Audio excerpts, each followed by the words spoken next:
On a hot and sunny Wednesday evening, we come to you live from Sam Simplicio Field in Grand Junction, Colorado, where tonight the Grand Junction Rockies will take on the Missoula Osprey in the final game of a three-game series. Hello again, everyone. I am Adam Spillane. It is great to be back with you. This is the rubber game of this three-game set. Missoula won Game 1 on Monday night 4-2, but the Rockies came from behind to win last night 11-4.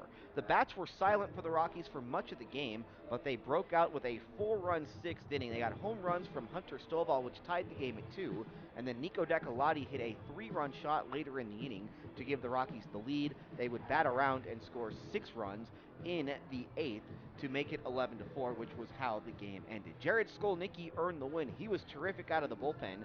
3 2/3 innings, he allowed 1 hit and no runs. He needed just 25 pitches to record 11 outs in last night's game. The win improved the Rockies to 11-7 in the second half, 31-25 overall. It also ended a 3-game losing skid, and the Rockies remain a game up on Ogden for first place in the South Division. The Raptors won last night in Great Falls. Missoula, with the loss, falls to 10-7. They are now 3 games back of Billings for first place over in the North Division. Rockies will send the right-hander Eris Philpo to the mound, 5-3 with an ERA of 6.80, coming off of a win in his previous start. That was Thursday night against Helena.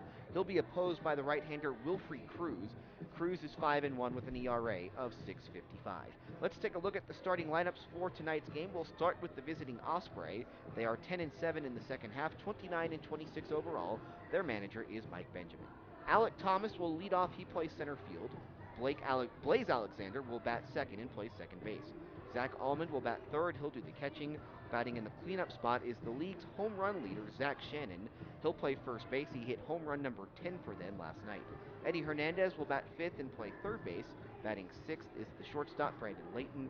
Jesus Mariaga will bat seventh and play left field. Cesar Garcia had 3 hits on Monday. He'll bat eighth and be the designated hitter. And batting ninth for the Osprey is the right fielder, David Sanchez.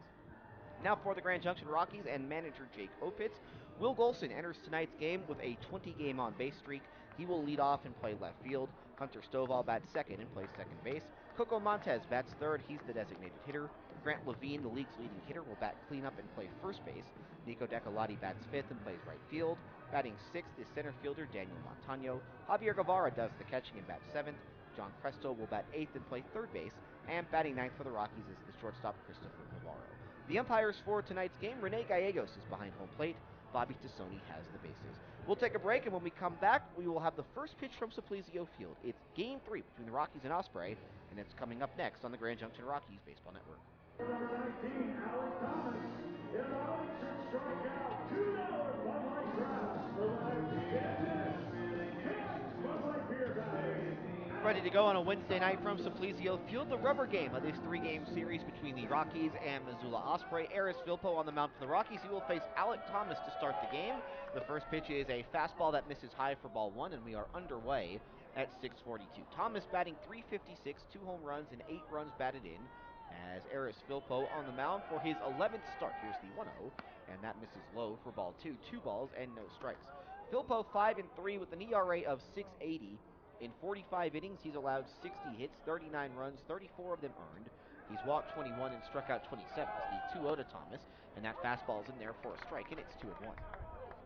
Thomas will be followed by Blaze Alexander and Zach Almond here in the first inning. It's 93 degrees at first pitch. Partly cloudy skies. Wind is blowing out slightly to center as the 2-1. And this is swung on and it's rolled softly to second. Scooped up by Hunter Stovall, who throws out Thomas, and there is one away. So Philpo falls behind, but he gets the ground out of Thomas to begin this game, and that brings up Blaze Alexander. Let's take a look at the Rockies defensively tonight. John Cresto is the third baseman. The shortstop is Christopher Navarro. You've seen Stovall at second base, and Grant Levine is the first baseman. In the outfield, the Rockies have Will Golson in left, Daniel Montano in center. The right fielder is Nico Decolati. Javier Guevara is the catcher, as Alexander takes a first pitch fastball high for ball 1. Alexander batting .333 this season with the Osprey, 1 home run, and 7 runs batted in. Here's the 1-0, and that fastball misses high as well for ball 2. Mike Benjamin, the Osprey manager, is coaching at third base, and their hitting coach, Jose Amato, is the first base coach. The umpires tonight, Rene Gallegos behind the plate. Bobby Tassoni has the bases as this pitch is lined into right center field. That'll get down for a hit. Moving towards the gap, and Decolati has it get past him now. It goes off the glove of Montano. Alexander to second. He will try for third, and he will get in without a throw. That'll be that should go down as a double and then an error. Catcher, number 9, Zach. So a double and then an error on Montano, the center fielder. And so the Osprey with a man at third base and one out. So for Alexander, that's his third double of the season. And now here is Zach Almond. Infield back for the Rockies as Almond takes down and away for ball one. So that's 3 hitters that Philpo has faced, and he's fallen behind against all 3. Almond, a .354 hitter, 9 home runs, 39 runs batted in. Rockies won last night 11-4. The Osprey won the opener 4-2 on Monday. As now the 1-0 pitch from Philpo, and that's swung on and fouled off into the screen. Rockies are in the home whites, white pants, white tops with purple pinstripes. They wear black caps and black bills. Osprey are in the gray pants and black tops. They wear blue caps with black bills. Osprey are the Pioneer League affiliate of the Arizona Diamondbacks. We will make a return visit over to Missoula in 5 days. Here's the 1-1, and that fastball swung on and missed, and it's 1-2. Standing on deck for them is Zach Shannon. As they try to grab the lead, they scored first in last night's game. They led the game 2-1 after 5, but the Rockies score 4 runs in the 6th, and then they put up a 6th spot in the 8th. And the Rockies ended their 3-game losing skid and stopped Missoula's 4-game winning streak. Infield back is the 1-2. Swung on, and this is a hard-hit ground ball to second. It's fielded on a hop by Stovall. He throws out Almond for the second out, but scoring from third is Alexander, and the Osprey have taken a 1-0 lead. RBI number 40 for Almond. Right now, that run is unearned after the error in center field by Montano. And now here is Zach Shannon with nobody on and 2 out. Shannon is the league's leader in home runs, and he has a .344 batting average. 10 home runs, 44 runs batted in. He hit home run number 10 in last night's game.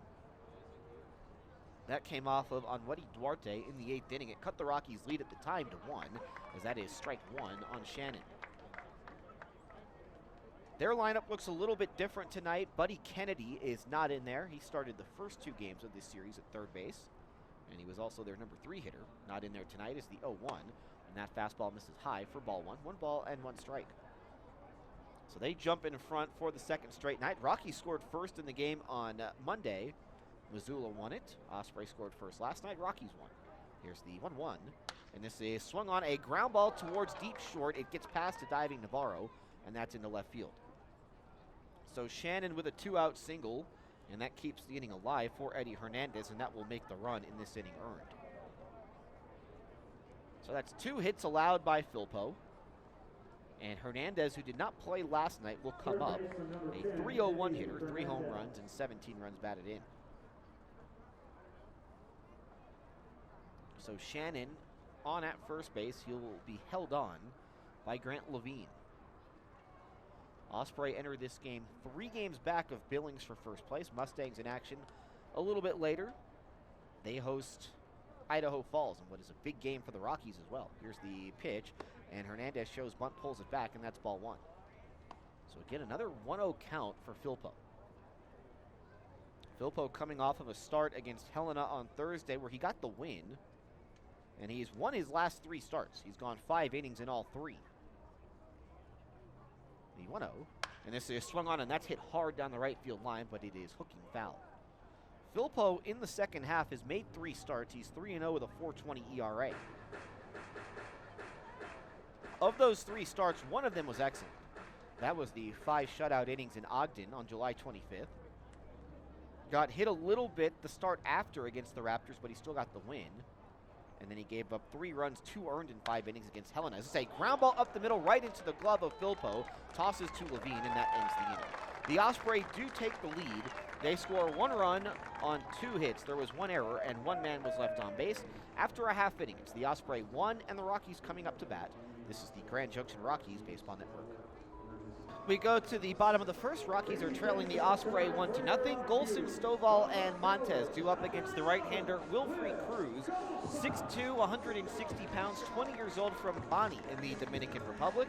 Cruz is making his 11th start, 5-1 with a 6.55 ERA, 45 1/3 innings. He's allowed 50 hits, 34 runs, 33 of them earned. He's walked 24 and struck out 40. Golson has reached base in 20 straight games, and he takes a first pitch fastball for strike one.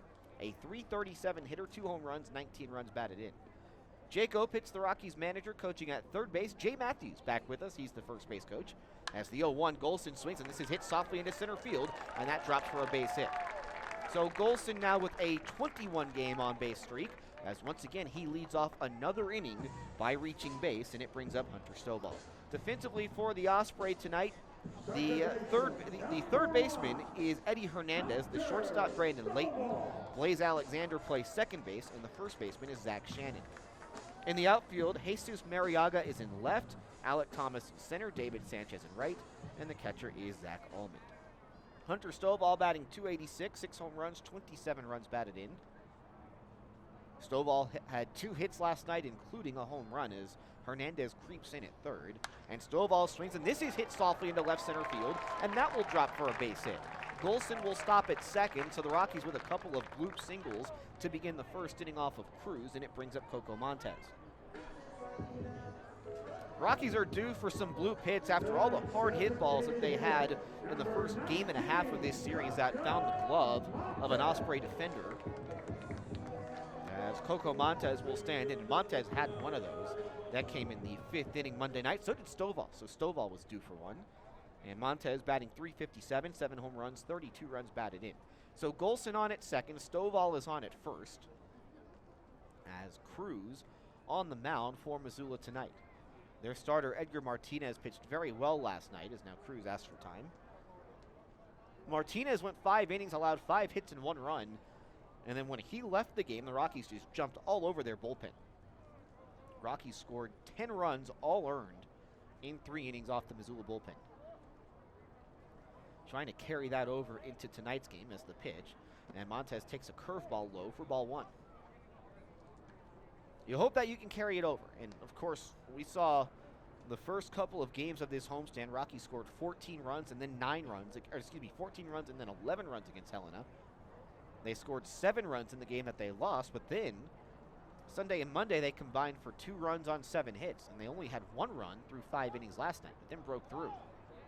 Here's the 1-0, and Montez swings. This is fouled off to the right, and it's now 1-1. Osprey lead it 1-0, a run on 2 hits for them in the first. Montez looking over at Jake Opitz in the third base coach's box. You've got Golson with good speed on at second base. He has not been shy about trying to swipe a bag. And you've got Stovall over at first, who can also move. The 1-1. And Montez takes in the dirt. This one rolls to the left of the catcher, Almond. Golson takes off for third. He gets in safely without a throw. And Stovall is in behind him at second. That is excellent base running by Will Golson. It's not a stolen base, but he's able to advance on a wild pitch. And it's not like that ball got far away from Almond, but he read it perfectly.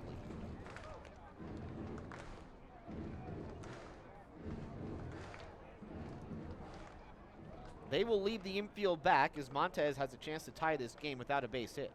Now they move the infield over to the left a little bit for him. Here's the 2-1, and Montez swings and misses as Cruz took something off that one, and it's 2-2. The last start for Cruz was on Friday night in Orem. He only lasted 3 innings. 3 innings, 5 hits, 3 runs he walked for. He needed 72 pitches to get through it. He threw less than 50% strikes. As the 2-2, and Montez strikes out on a slider, and there's 1 away. So a strikeout for Cruz for the first out of the inning, and now that will bring up Grant Levine. Levine, the league's leading hitter, will stand in batting .365, 6 home runs and 35 runs batted in, and we see the Ospreys shift their defense to the right. They shift their infield to the right against Levine. That did not work for them in last night's game. They do not have 3 infielders on the right side, though, as Levine takes a first-pitch fastball outside. Levine's first at bat last night, they had 3 infielders on the right side, and he doubled down the third base line. Now the shortstop Layton is just to the left of second base as the 1-0, and that misses low for ball 2. 2 balls and no strikes. So you've got the third baseman Hernandez all by himself pretty much on that left side of the infield.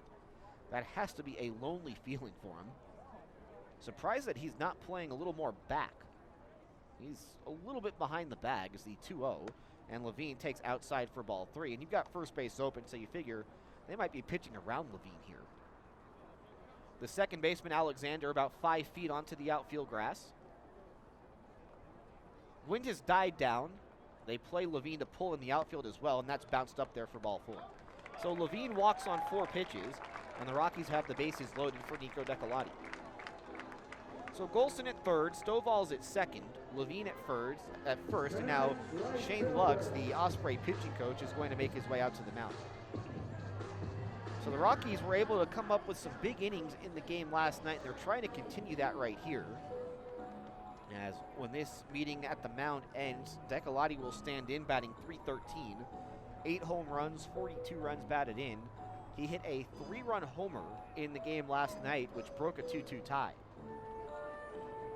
The Rockies have started to have a little bit more success with the bases loaded on this homestand after going through a real tough stretch. Remember, they started the year 8 for 18, but still looking for that first Grand Slam. And there have been 7 Grand Slams hit against them. Decolati with the bases loaded 0 for 4. But a chance here to tie the game as the Osprey scored in the top of the first.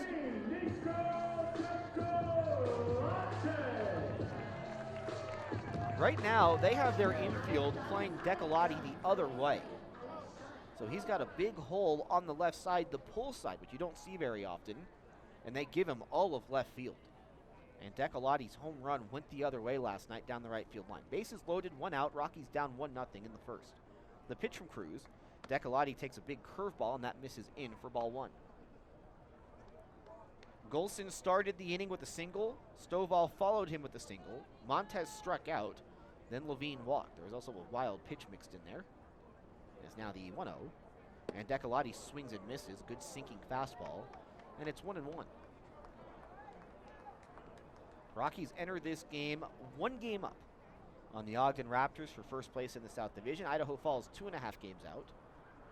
And then the overall record race, the Rockies are a game and a half up on Idaho Falls, and that comes into play if Ogden wins the second half.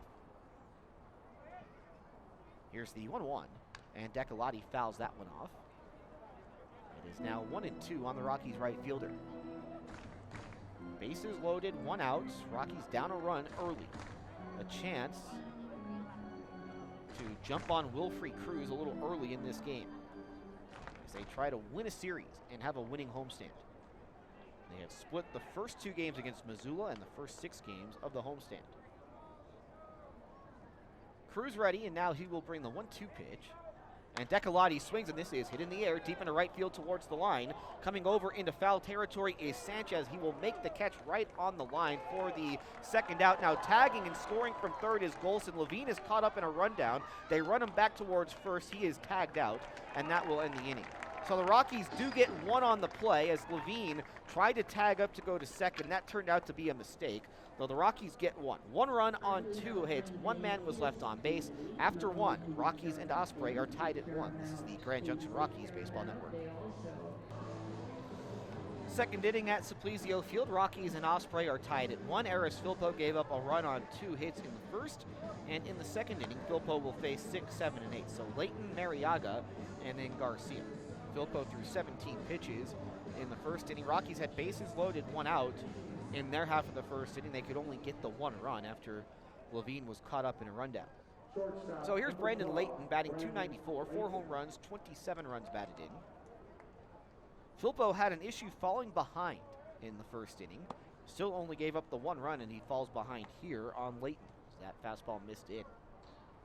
Right now, Philpo having trouble commanding his fastballs. The 1-0 pitch, and that swung on. Ground ball short. 1 hop. Navarro's got it. Sets and throws to first, and that is in time to get Layton for out number 1. So he does fall behind, but he comes back to get the ground ball out. Exactly what Philpo was looking for, and now that will bring up Jesus Mariaga. Mariaga batting .278. He's driven in 10 runs. Left fielder, He number went 20. 0 for 4 in the game last night. Rockies and Osprey are tied at 1. Big game for these two teams, both trying to make the playoffs. Rockies in first place right now. Missoula is in second place as Mariaga tries to bunt his way on. It goes to Filpo, picks it up, throws to first, and he gets Mariaga by half a step. And there are 2 guns. So nice job by Filpo fielding his position. And after he had to labor a little bit in the first inning, he's gotten 2 quick outs in the second on 3 pitches. And here is Cesar Garcia.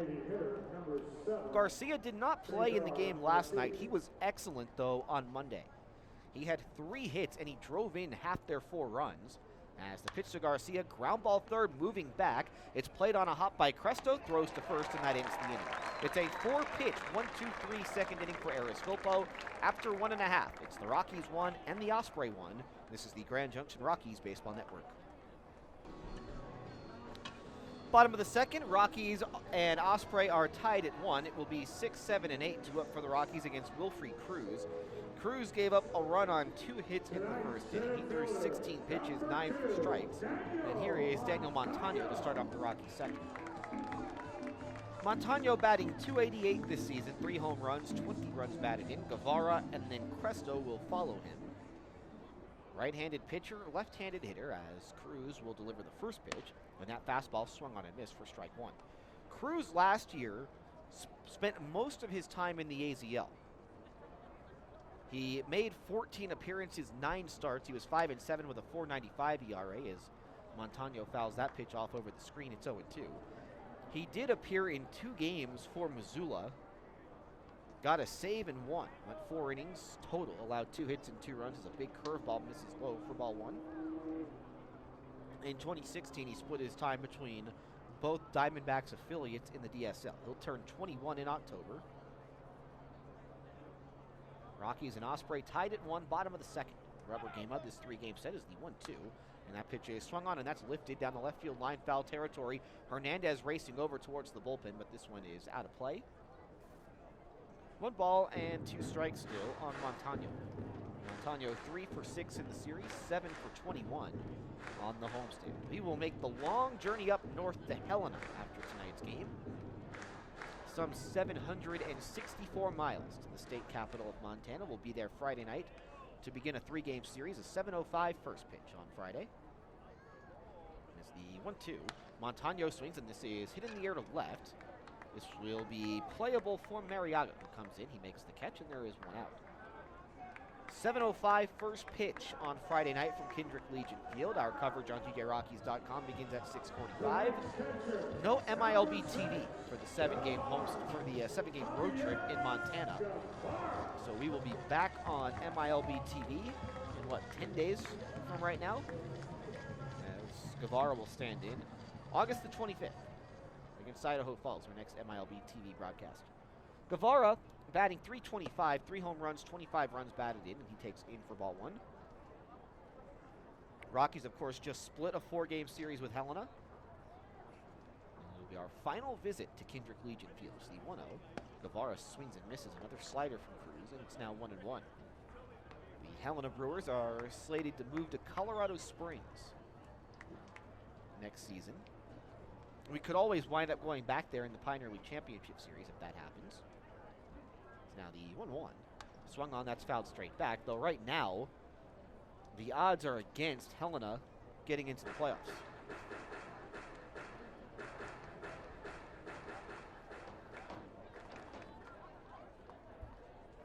The Brewers are in 3rd place over in the north after they did not win the first half. Here's the 1-2 to Guevara. Fastball way outside and bounced up there for ball 2. Helena, actually the Brewers are only 3 games out.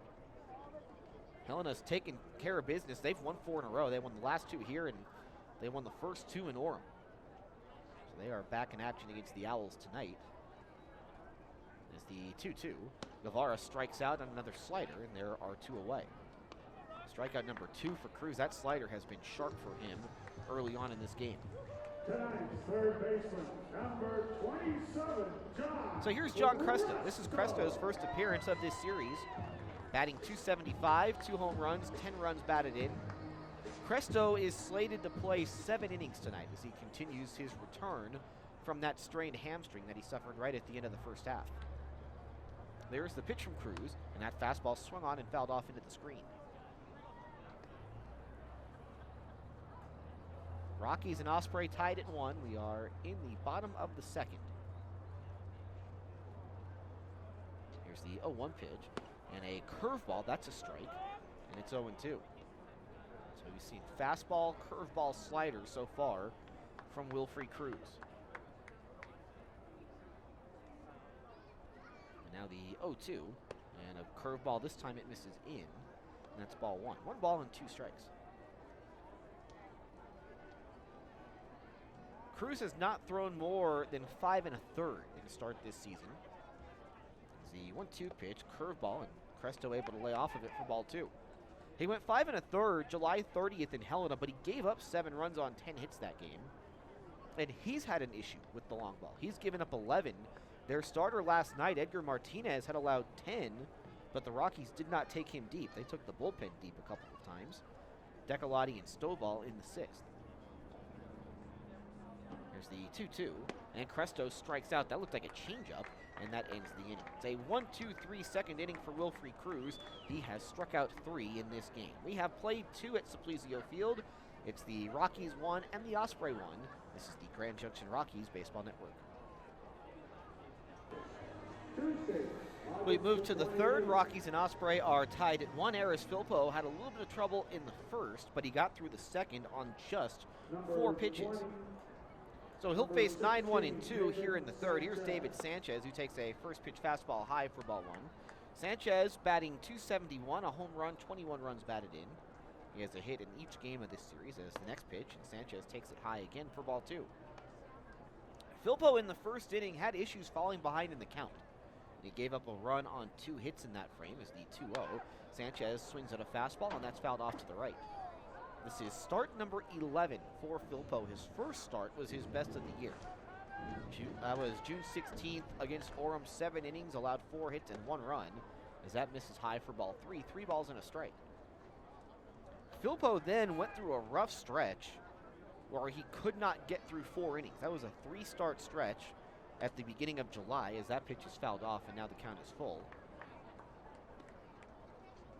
But Filpo has gone 5 innings in his last 3 starts, and there were times where he could have gone deeper, but Jake Opich wanted to get some bullpen guys into the game as the 3-2 swung on, and this is hit softly into shallow center. Stovall going out, Montano coming in. This will drop in between them.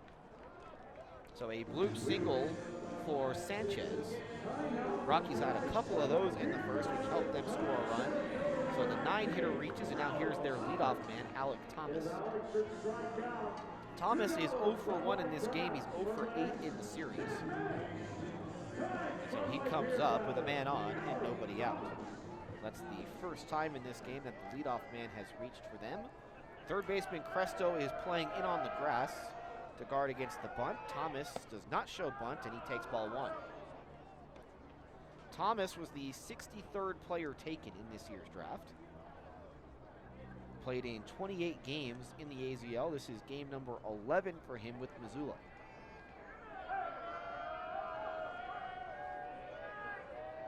Now here's the 1-0, and Thomas takes outside for ball 2. 2 balls and no strikes, and again, Filpo falls behind.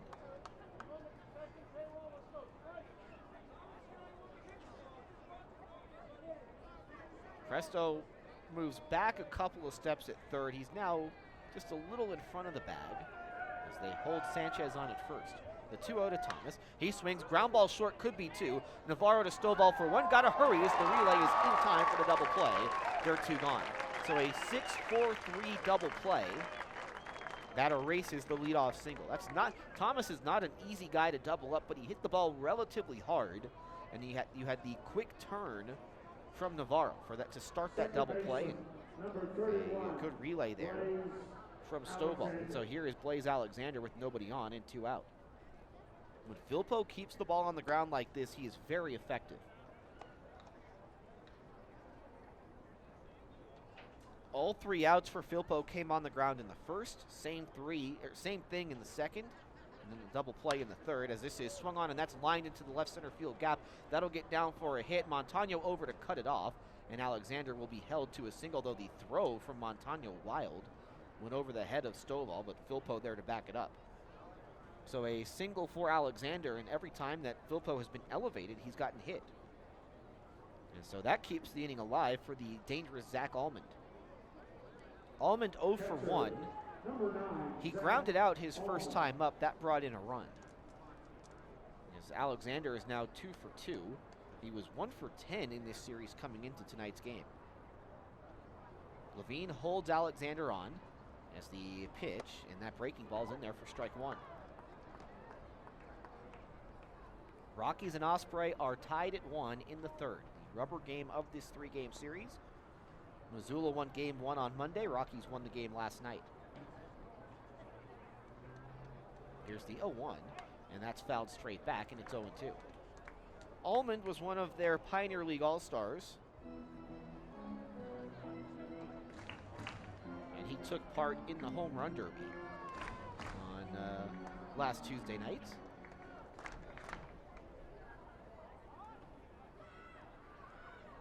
The Diamondbacks had 2 farmhands in that home run derby. Almond representing Missoula, and then Andy Yerzy, who represented the Hillsboro Hops. The 0-2, swing and a miss on a pitch in the dirt. It'll be picked up by Guevara. He lobs a throw into Levine, and that ends the inning. No runs for the Osprey in the third. There were 2 hits, and they leave 1 after 2.5. Rockies and Osprey remain tied at 1. This is the Grand Junction Rockies Baseball Network. Bottom of the third, Rockies and Osprey are tied at 1. Wilfrey Cruz did a nice job in the second inning, a 1-2-3 second inning with a couple of strikeouts. He will face 9-1-2 here in the third. So Navarro, Golson, and then Stovall. As the Rockies try to win this series, each team scored 1 run in the first inning. So Navarro will start off the Rockies' third inning. He's really swinging the bat well. He had 2 more hits last night, has the average up to 211 with 1 home run and 16 runs batted in. And it's not like everything has been a single either. I mean, he's had a bunch of extra base hits over this stretch. And Navarro now 15 for 41 in the month of August. He's hitting .366 this month. And this isn't a small sample anymore. I mean, it's August the 15th. This is about 10 games in the month of August for him, and he's hitting .366. So here's the pitch to Navarro, and that fastball's in there for strike one. Rockies and Osprey are tied at 1. Navarro had an RBI double in last night's game. Down the right field line is the 0-1, and he swings, and this is grounded to the hole at short. Sliding stop by Layton, back on his feet, but his throw to first is late. A great job by Layton to keep the ball on the infield, but he could not get enough on the throw. That was a 2-hopper over to Zach Shannon. But look at the way he ranges over, makes that sliding stop in the hole, but the throw, again, not enough on there. So it's an infield single for Navarro. And now we go back to the top with Golson. Golson singled and scored back in the first inning, and he has been so good leading off innings this season. I say this every single night, and then he makes me look good by successfully leading off an inning. The third baseman, Hernandez, even with the bag, as Golson is out in front of a breaking ball for strike one. Golson has an on-base percentage, or he had an on-base percentage, of .482 when leading off an inning. That's coming into tonight's game. Throw into first, diving back Navarro. So that number goes up. And also with that first inning single, he has reached base in 21 straight games. He had 3 hits last night. So Golson now 4 for 9 in this series. Here's the 0-1. Runner goes. Pitch is swung on, and this is fouled off to the right. Navarro had a decent jump there. But Golson now behind in the count, 0-2. Wilfrey Cruz had the bases loaded with 1 out in the first. He only gave up the 1 run. Rockies ran into an out. And that was on the sacrifice fly that brought home Golson. Levine tried to tag up to go to second base, but he didn't get a good read on the throw from the right fielder David Sanchez.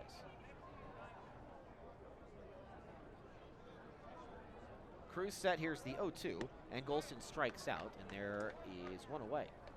Strikeout number 4 for Cruz, and it was the changeup again. Cruz almost at 1 strikeout per inning coming into this start.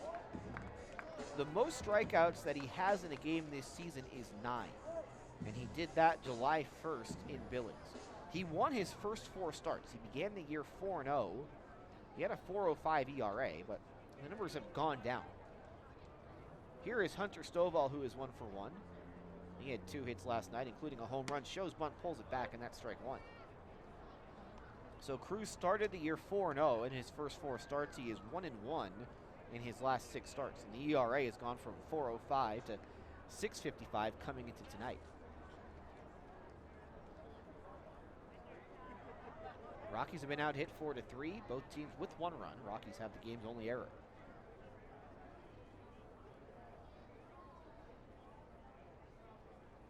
Yeah, now the 0-1 runner goes, pitch is taken for a ball. Nice play by Allman as he throws down to second, and he gets Navarro. That was a pitch that was basically spiked, and Allman fielded it cleanly, and it made for a pretty easy play over at second base. So a caught stealing goes 2-4. I mean, you really can't do it any better than what Allman just did. So that erases the leadoff single. Now nobody on with 2 out. And here's the pitch to Stovall. Shows bunt, bunts this one foul down the third base line. And it's 1-2. I mean, normally a pitch like that, that winds up in the backstop more often or not. But Allman, too, is big for a catcher. Allman's 6'3". And you hear some stuff about Allman. The stuff about his defense hasn't been all that positive. But we've seen him in this series do a really nice job behind home plate. It's the 1-2. Stovall takes low for ball 2. Probably the biggest play of the game on Monday. Rockies had first and second, nobody out, down 2 runs in the bottom of the 9th, and Guevara tried to bunt the 2 runners over, and he bunted it into foul territory, and Allman made a diving catch over by the on-deck circle. The 2-2 swung on, and this is a line drive, but it's caught by the first baseman Shannon, and that ends the inning. No runs for the Rockies in the 3rd. There was 1 hit, but nobody left on base. We are a third of the way through this game at Simplicio Field when the Rockies and Osprey remain tied at 1. This is the Grand Junction Rockies Baseball Network. We move to the 4th inning at Simplicio Field. Rockies and Osprey are tied at 1. Eris Filpo has allowed a run on 4 hits. A lot of ground ball outs for him, including a ground ball double play in the last inning. And he'll face the middle of the Missoula order, so Shannon, Hernandez, and then late. Adam Spillane with you from Simplicio Field. Glad you're with us on a Wednesday night. Shannon swings at the first pitch. This is fouled off to the right. Zach Shannon singled in the 1st inning. That's when they scored their run, though the run had already scored when Shannon came up. Filpo stranded him. He also stranded 1 in the 3rd inning. It's the 0-1. That fastball misses away for ball 1. 1 ball and 1 strike. Start number 11 for Filpo. He goes for win number 6. Team record for most wins in a season is 7. He's got a shot at that as the 1-1 pitch. Swung on, and this is grounded foul towards the Osprey dugout, and it ricochets over towards their bullpen. It's now 1-2. Zach Shannon was drafted by the Diamondbacks in the 15th round this year out of Delta State in Mississippi. He's from Batavia, Ohio. At Delta State is the 1-2 pitch. That misses wide for ball 2. 2 balls and 2 strikes. Delta State, a Division II program, a solid Division II program. And Shannon, 22 years old. 6'3", 230. He was their DH in last night's game. First base in game 1. First base tonight is the 2-2 breaking ball. He laid off of it. And it's now full. 3 balls and 2 strikes. But there was a logjam atop the league leaderboard with, 5 guys with 9 home runs. And well, he took over that lead as he hit home run number 10 as that pitch is fouled off into the backstop.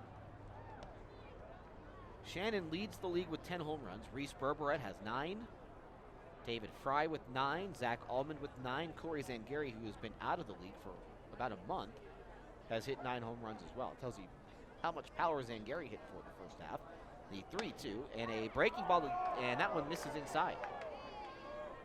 So Shannon fell behind, but he works a walk. So they have the leadoff man on for the 2nd straight inning, and that's the first walk allowed by Filpo tonight, and it brings up Eddie Hernandez. After he allowed the leadoff man to reach in the third, Philpo was able to get a double play. There you see Philpo having trouble throwing strikes with his fastball. And while he's only given up the 1 run, that's been the theme so far. Hernandez bats left-handed. He's a switch hitter. As the pitch from Philpo, and Hernandez swings ground ball first. It goes foul, and it's strike 1. Early on in Great Falls, Ogden has the lead. It is 4-0 over at Centene Stadium. Idaho Falls and Billings are scoreless early on at Dealer Park. Here's the 0-1. Fastball, that misses up and away for ball 1. 1 ball and 1 strike. Of course, the Rockies enter tonight's game 1 game up on the Raptors for first place. Though Ogden doesn't matter quite as much as Idaho Falls. That's the team the Rockies are competing for that last playoff spot, as Hernandez swings and misses a breaking ball. It's 1-2. And of course, Orem is still out there, but the Owls are now 7.5 games out of first place, and they're 3-14 in the second half. You figure they don't have much of a chance to make a run at this. And Orem hosting Helena tonight. Here's the 1-2. Swing and a miss on a foul tip. He got him with the fastball, and there is 1 out. That is strikeout number 2 for Philpo. And it will bring up Brandon Layton. So the Rockies, after tonight's game, they'll head to Montana for 7. 3 in Helena, 4 in Missoula, and then Idaho Falls will come here for 4 games, which could very well decide that last playoff spot. Brandon Layton will take strike 1. Layton is 0 for 1. He grounded out to the shortstop his first time up. Rockies, of course, just took 3 of 4 in Idaho Falls at the beginning of the month. That was right before the All-Star break. Now the 0-1 pitch, and Layton takes strike 2, another fastball. That one hit the outside corner at the knees. So that'll be a big 4-game series, which will start here on August the 25th. And then we will close out the year. The 0-2 pitch, swinging a foul ball. The last 8 games of the season, only 2 will be here. After that 4-game series with Idaho Falls, we'll go to Utah for 4. 2 in Orem, then 2 in Ogden, and then we'll close out the season 4 games against the Owls. 2 here, and then 4 up in Orem. Here's the 0-2. Swung on, and that is fouled off just over the screen, over the Rockies dugout. And it will stay 0-2 on Layton. Layton is 2 for 7 in the series. He was on base a couple of times last night thanks to hit by pitches. Caden Hatcher got him a couple of times. Hatcher making his first start of the year, gave up 2 runs and 2 1/3 as Layton stays alive by fouling this off. The story of last night's game was Jared Skolnicki. Skolnicki got the win, and he went 3 2/3, and he just gave up 1 hit. What was most impressive, though, he threw 25 pitches and recorded 7 outs. Or excuse me, 25 pitches and 11 outs as Layton swings, and this is a towering fly ball to shallow left center. Coming in is Montano. He'll call everyone off, and he makes the catch. So 2 outs after the leadoff walk, and it will bring up Mariaga. And not only was Skolnicki efficient, he threw 25 pitches, 22 were strikes, 11 outs on those 25 pitches, but he fielded his position. The first pitch he threw in the third, 1 out, and they had 2 on, and they were already up 2-1. He was able to get a 3-6-1 double play. He did a terrific job covering first to get that last out of the double play as Mariaga takes a breaking ball for strike 1. And that's not a play you see often. It does get worked on, but you hardly ever see it. It was a Berberette, Navarro, Skolnicki double play. Now the 0-1 pitch, and that's inside. It almost hit Mariaga. It's 1-1. And the Rockies desperately needed that from Skolnicki. And the bullpen is in pretty good shape. Skolnicki obviously not available, but the Rockies have not used Alexander Martinez in this series. They've only used him once on the homestand. As the 1-1, a soft ground ball to third to his left, fielded by Cresto, throws to first, and that ends the inning. No runs for the Osprey in the fourth. They get the leadoff walk, but they could not advance Shannon any further. We have played 3.5. Rockies and Osprey are tied at 1. This is the Grand Junction Rockies Baseball Network. Bottom of the fourth, Rockies and Osprey are tied at 1. They will have 2, 3, and 4 due up against Wilfrey Cruz, who gave up a run in the first inning, but he has been very good since. And he gave up a leadoff single in the third, but got a double play right after that. And Cruz in 3 innings has struck out 4. His season high is 9 strikeouts. Coco Montez was his first strikeout victim. He will start this off. Montez, Levine, Decolati. As the pitch to Montez is swung on, and this is hit in the left center field gap. This will split the outfielders, and it will roll all the way to the wall. And Montez has a chance to go for third base, but he will be stopped at second. So it's a double for Montez, hit number 72 for him this season, and double number 15. Montez hit that ball towards Triples Alley over by the 410 sign, but he hit it too hard, and Thomas got over there too quickly. And so here is Grant Levine. That's the third time tonight the Rockies have been successful leading off an inning, and Levine, who walked his first time up, will stand in. And so now they move their infield over to the right. That's the pitch from Cruz, and Levine swings a ground ball that hits off of the pitcher Cruz, but it deflects right to Leighton at short, who looks towards third, but his only play will be to first. That either hit off of Cruz, I think it actually deflected off the mound. So it hit off the mound and went right to Leighton. And so the mound slowed that thing down. I think if it doesn't hit off the mound, it might have gotten through. But Levine does move the runner over. And now here is Nico Decolati, who has an RBI tonight with the sacrifice fly in the first. They bring the infield in, not all the way though. Decolati hit a 3-run homer in last night's game. That broke a tie. Has a chance to break a tie here as he fouls the first pitch off from Cruz. Rubber game of this 3-game series. Rockies won last night 11-4. Missoula won the opener 4-2. That was on Monday. Rockies will start Trent Fennell in the game Friday night in Helena. Here's the 0-1.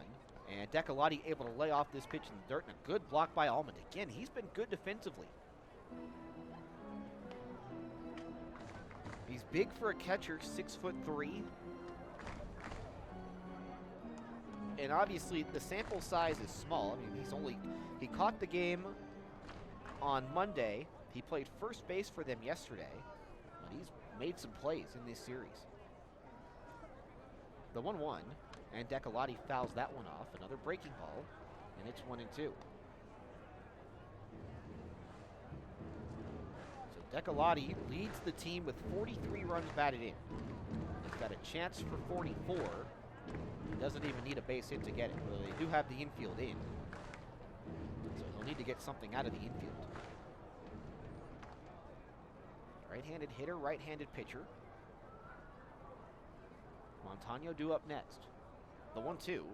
Decolati strikes out, and there's 2 gone. Big strikeout for Cruz. That's his 5th of the game. So the Rockies in danger of stranding the leadoff double as the inning is left up to Montano. Montano is 0 for 1. He's flied out to left in this game.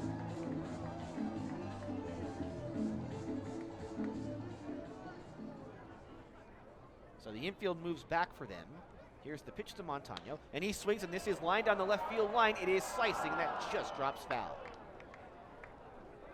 Dropped foul by maybe a yard down the left field line is Montano just a little bit late on it. So that is strike 1 on the Rockies center fielder. Montez doubled to start the inning. He got to third when Levine grounded out. But Decolati left Montez at third, leaving this inning up to Montano. Here's the 0-1. Montano takes a fastball for strike 2. So 0-2 the count on Montano. Montano in this series, now 3 for 7. He's had a good homestand, 7 for 22. He hit a home run on Monday as he takes way high for ball 1. That was a curveball. Montano was 2 for 3 with a home run in the game on Monday. He homered in the second inning, and then he singled in the ninth. And he was the tying run. He represented the tying run in the ninth, but the Rockies could not get another hit after that. Now the 1-2. Montano swings, ground ball to the right, a couple of hops for Alexander. He'll throw to first, and that ends the inning. So Montez led off the inning with a double, but he was stranded on at third as the Rockies are kept off the board in the fourth. We have played 4 at Simplicio Field. Rockies and Osprey remain tied at 1. This is the Grand Junction Rockies Baseball Network. We go to the 5th. Rockies and Osprey are tied at 1. Eris Filpo gave up a run in the first inning, but that's been it. And Filpo will face 8, 9, and 1 here in the 5th. Filpo tonight, in 4 innings, has allowed 4 hits and 1 run, 1 walk, 2 strikeouts, 54 pitches, 35 strikes. He got the win here against Helena on Thursday, and is going for win number 6 tonight. Cesar Garcia will start it off for the Osprey, 0 for 1 in this game. Take a look at the Pioneer League scoreboard coming up in the next inning. It's brought to you by Community Hospital. I think the umpire just asked for the lights to be turned on as we hit 7:40 as this pitch is fouled off to the right. Dropped right over the Rockies dugout. That's strike 1 on Garcia. We are right at the hour point in this game. The 0-1. Garcia takes a fastball for strike 2. Cesar Garcia, 3 hits out of the 8 hole in the game on Monday. The bottom of the order did the damage for them in that win is the 0-2 breaking ball. That's way outside. 1 ball and 2 strikes. Both teams with 1 run, both teams with 4 hits. Rockies have the game's only error. Here's the 1-2 and a breaking ball just a little bit high for ball 2. 2 balls and 2 strikes. Be with you from the state capital of Montana on Friday nights. It's the Helena Brewers as the 2-2 swung on, and this is skied in the air to left. Coming in is Golson. He waits for it, and he's got it for out number 1. 7:05 first pitch on Friday and Saturday, then a 1:05 start Sunday. Right fielder, number 16. And then we will make the quick drive over to Missoula to start a 4-game series on Monday. All 4 of the games against the Osprey will begin at 7:15. David Sanchez singled to begin the 3rd, but he was erased on a double play, and he fouls off the first pitch for strike 1. Sanchez 3 for 7 in the series.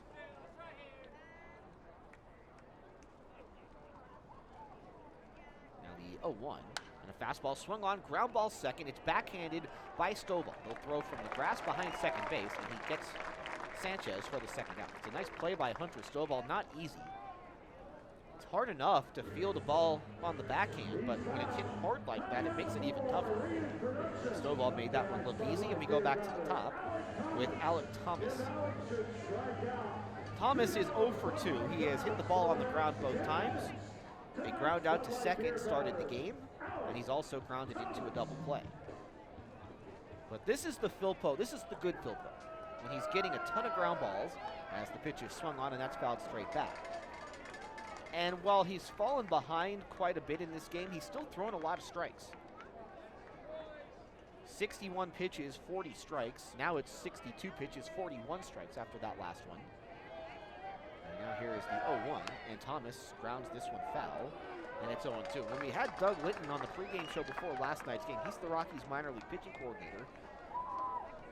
While the Rockies they obviously want first pitch strikes, the key is 2 out of 3. They want strikes on 2 out of the first 3 pitches. They want you at 1-2. It's the 0-2 pitch, and a breaking ball just misses high for ball 1. Actually, that was a fastball with some movement there. 1 ball and 2 strikes.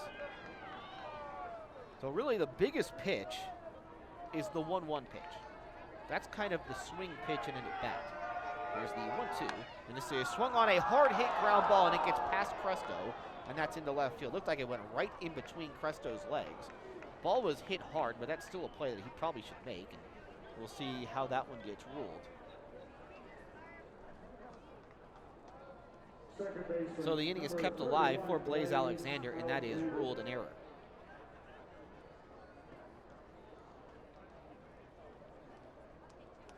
So Alexander has 2 hits in this game, a double in the first, a single in the third. He has scored their run. A throw into first base. Thomas back in on his feet. He had a big lead.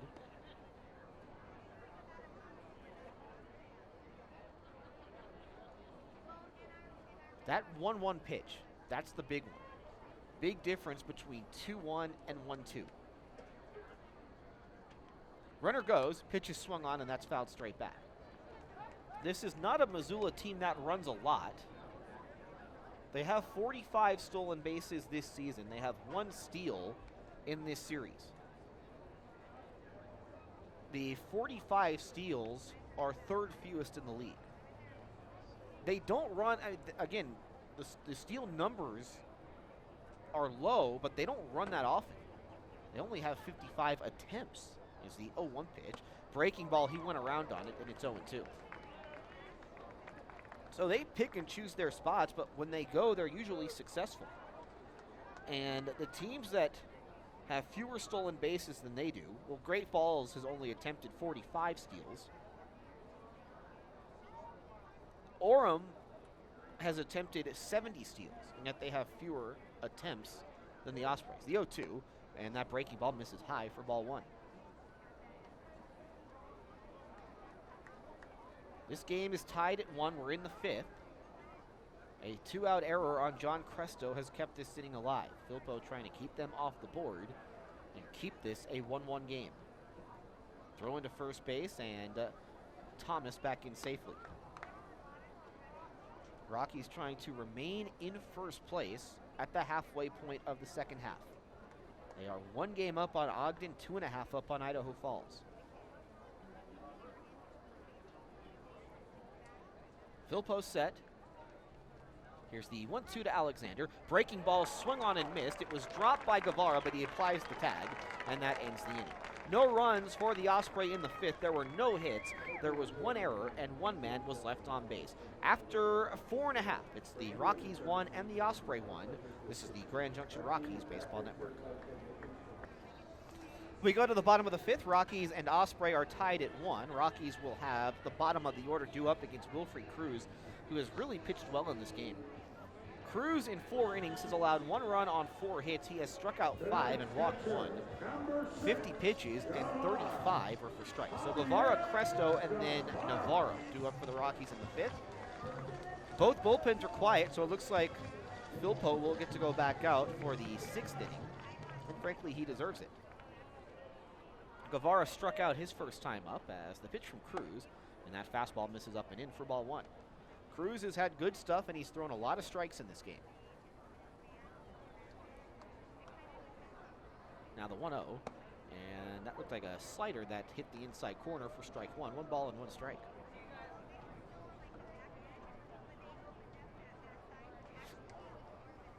Here's the 1-1, and that's swung on a ground ball to third. To his left, Hernandez has it, throws across the diamond and gets Guevara for out number 1. 1 up and 1 down. Guevara had been swinging the bat so well, but he's been on a little bit of a dive since the first game of this homestand. Here is John Cresto. Cresto 0 for 1. He struck out his first time up.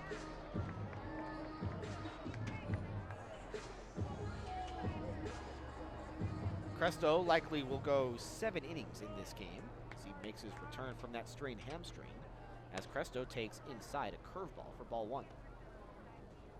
Rockies scored a run in the first. They had the bases loaded with 1 out. They got 1 on the Decolati sacrifice fly. They stranded a runner at third base, though, in the 4th, as the 1-0, and Cresto able to lay off that pitch in the dirt for ball 2. Coco Montez, did they just call that a strike?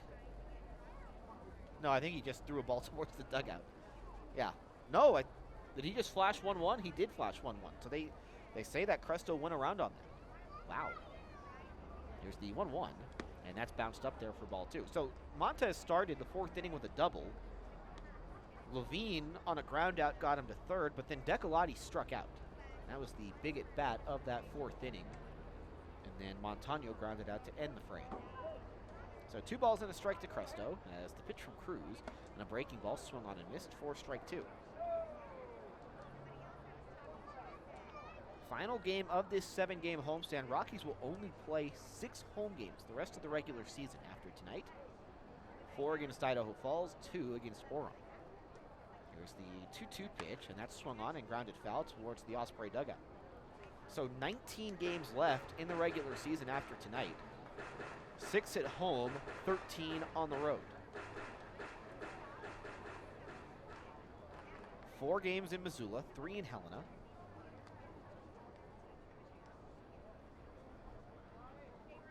Four games in Orem, 2 games in Ogden, and then of course the 6 games here. The 2-2, and Cresto swings, and this is hit hard deep into center field. Thomas racing back, still going, he leaps and he makes the catch as he hits the dirt at the warning track. Another great catch by Alec Thomas. He has been so good out in center field, and he robs Cresto of extra bases for the second out in the inning. Thomas did this perfectly. Not quite Jim Edmonds-esque, but close. So Cresto is robbed. The one thing you learn about playing this Missoula team, just don't hit the ball to center field. It's not worth it. He's going to catch it as Navarro takes down and away for ball 1, and it reminds you of Kyle Isabel in the first half. Remember Kyle Isabel running down all those plays both here and in Idaho Falls, in center field and in right field, as the 1-0, and Navarro chases a pitch in the dirt for strike 1. Navarro singled his first time up, and Isabel practically won them games with his play in the outfield. And Thomas, a big play right there. Here's the 1-1. And Navarro swings and misses, an off-speed pitch, and it's 1-2. That looked like the changeup again from Cruz, and that pitch has been solid for him tonight. So 1-1, we are in the 5th. Both teams traded runs in the first. That has been it. Here's the 1-2, and that pitch is fouled straight back. Cruz did not pitch well in his last start. He only went 3 innings in Orem,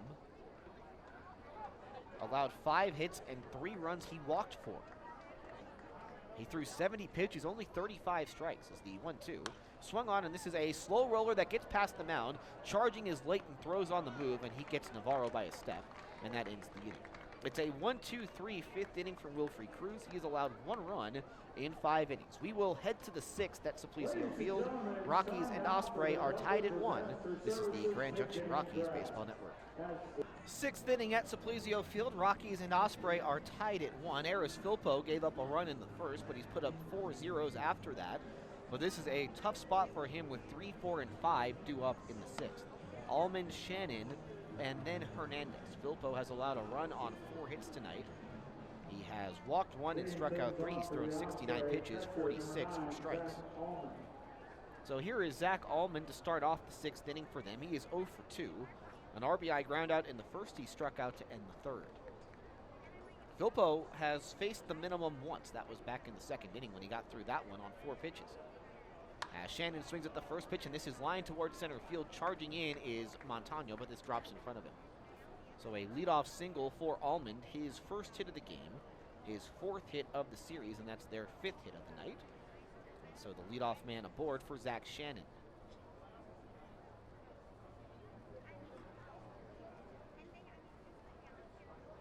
First baseman, number 36. Shannon has been on both times. A single in the first, he walked in the 4th. Shannon is now 3 for 8 in this series. One of the hits was a home run. And he is the league leader with 10 home runs as he takes inside for ball 1. Rockies trying to take 2 of 3 in this series.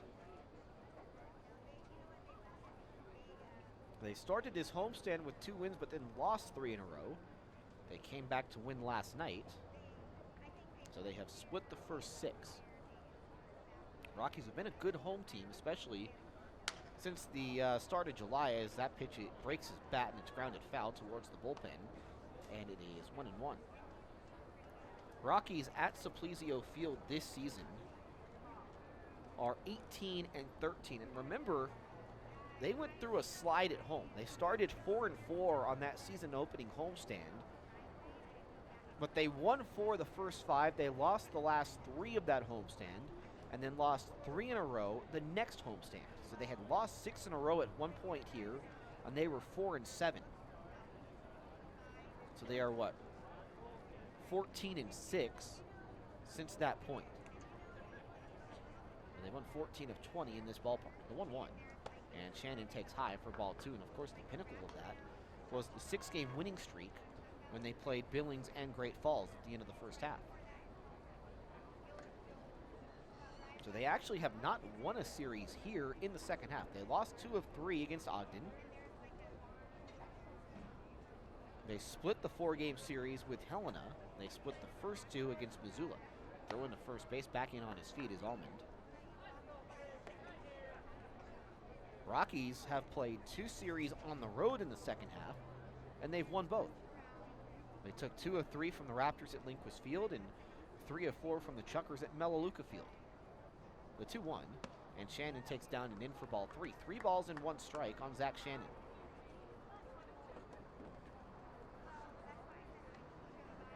We are due to take a look at the Pioneer League scoreboard coming up in this inning. It's brought to you by Community Hospital.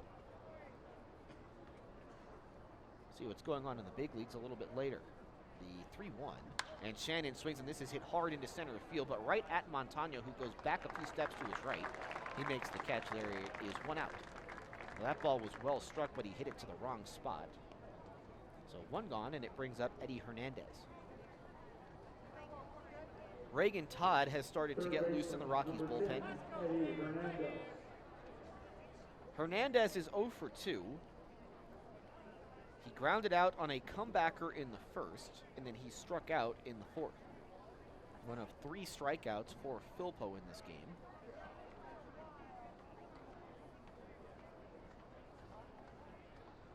So Levine holds the runner at first. The pitch from Philpo, and that is in there for strike 1. As that breaking ball hit the outside corner. They got a run on an Almond ground out in the first inning. Alexander, a 1-out double. He got to third on an error, then scored on the ground out. As the 0-1 pitch is swung on, and that's fouled off to the left. They had a couple of hits in the third, did not score. They got a leadoff walk in the fourth, did not score. There was an error in the fifth, they did not score. Rockies have really had the best chance to break this tie. That was when they had Montez on at third base in the fourth with 1 out, but they left him there. The 0-2. That fastball misses up for ball 1. 1 ball and 2 strikes. We are in the 6th. The Rockies and Osprey tied at 1.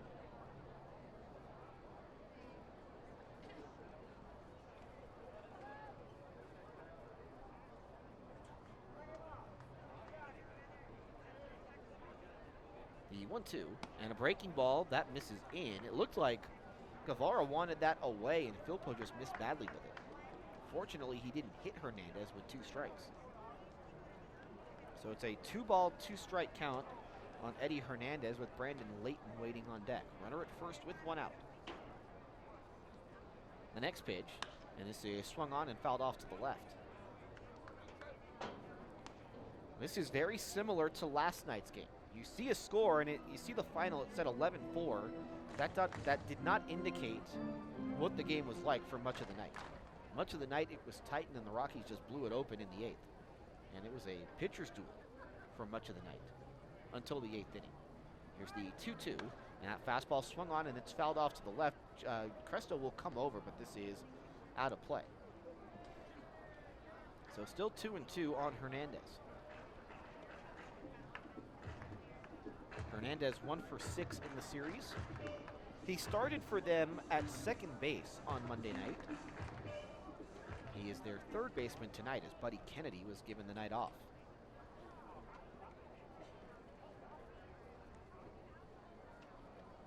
So long battle here. There's the 2-2, and that's swung on. A ground ball up the middle, diving attempt by Stovall, but that's into right center. Almond will round second. He goes to third as the throw comes into second base, and Hernandez wins that battle with a single, and the Osprey have runners at the corners with 1 out. As Javier Guevara will now make his way out to the mound. So Hernandez fell behind 0-2, got the count even, then he spoiled a pitch, and then he singles up the middle, and now Doug Jones, the Rockies pitching coach, will make his way out to the mound. So now the go-ahead run stands at third base, and you have Leighton up. And Todd throwing in the Rockies bullpen. Actually, that was a 7-pitch at bat. He fouled off 2 pitches.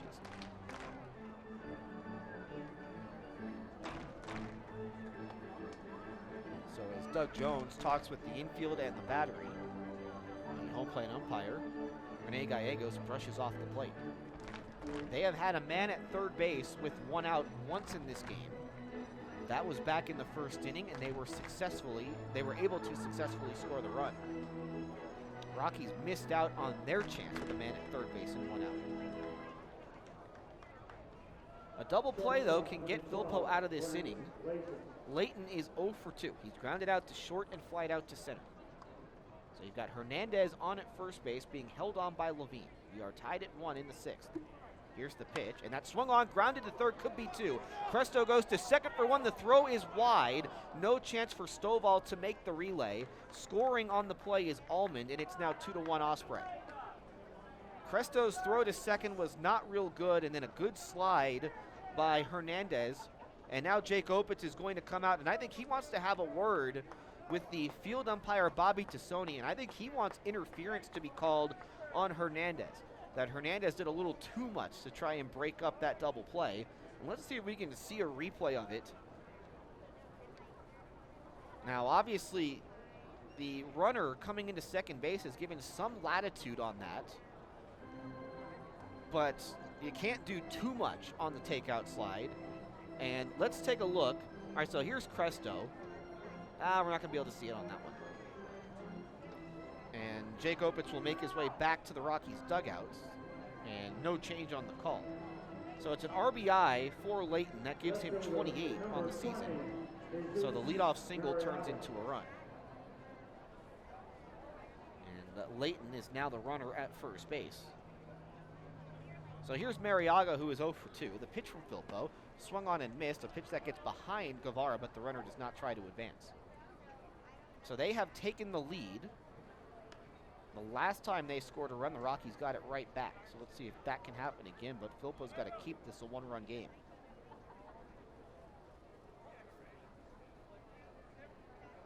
Rockies have been out hit 6-4, outscored 2-1. Here's the 0-1, runner goes, pitch is swung on, that's fouled off. Leighton had a good jump there, it's 0-2.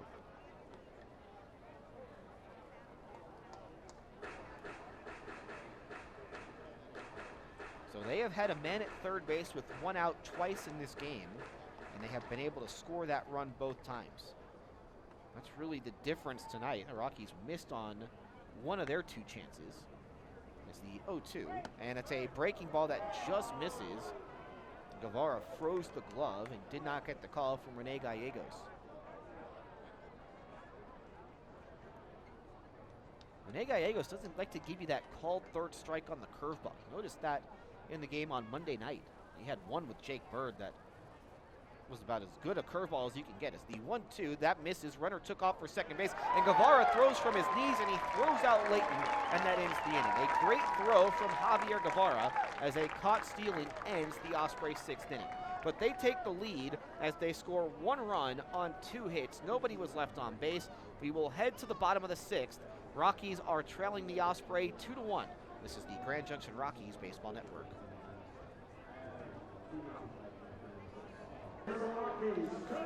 Bottom of the 6th, the Rockies find themselves behind in this game. It's 2-1 Osprey. And the Rockies have the top of the order due up against Wilfrey Cruz, who's given up 1 run on 4 hits through 5 innings. Will Golson has one of the Rockies' 4 hits, and he has scored their only run. He is 1 for 1 when leading off an inning tonight, and he leads off this one. He'll be followed by Stovall and Montez as the pitch, and Golson able to lay off that pitch for ball 1. Rockies were down 2-1, bottom of the 6th inning in last night's game, and they scored 4 runs to take the lead. Now here's the 1-0, and Golson takes low for ball 2, 2 balls and no strikes. Reagan Todd still throwing in the Rockies bullpen. It looks like he will get the 7th.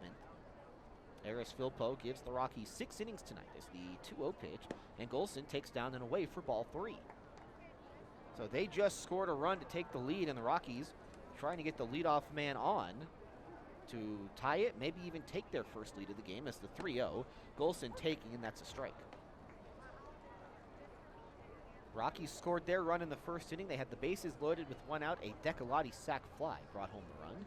As the 3-1 pitch, and that is low for ball 4. So a 5-pitch walk to Golson begins the Rockies' 6th.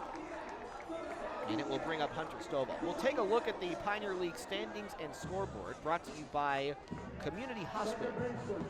And we'll start with the standings over in the North Division. Billings in first place at 13-4. 3 games up on Helena and Missoula. Both those teams are 10-7. Great Falls at 4-13. Voyagers, of course, won the first half title in the North, so they could lose out and still make the playoffs. Here's Stovall, and Stovall takes ball 1. He's 1 for 2. A single back in the first, and he's also lined out. In the South, Rockies in first place at 11-7. Ogden a game out at 10-6. Idaho Falls 8-9. Orem is 3-14. There's the 1-0. And Stovall swings, and this is hit in the air to right field, but right at Sanchez. He'll make the catch for out number 1. So that ball hit hard, but right at the right fielder, and that brings up Montez. Montez has struck out and doubled tonight. He was at third base with 1 out in the 4th, but did not score. Let's take a look at the scores from tonight's games. We will start with the game in Orem. The Owls have a 6-0 lead over Helena. They are in the top of the 4th. Helena going for the sweep of that 3-game series, and they're trying for their 5th straight win. Orem trying for its 4th win of the half as the pitch. Montez takes down and away. Good stop by Almond once again. So 1-0 the count on Montez. They're in the 4th inning in Great Falls. Ogden all over the Voyagers. It's 7-1 in the 4th. And in the last game of the night in Billings, Idaho Falls has had some chances, but they are scoreless with the Mustangs as Montez takes a fastball for a strike. It's 1-1. So the Chuckers and Mustangs are scoreless in the 4th inning. There is someone up in the bullpen for the Osprey. It's the lefty Pedro Zorrilla. So Zorrilla getting loose. Golson on it first with 1 out. Rockies down 2-1 in the 6th. The 1-1. Montez takes a fastball. That misses away for ball 2.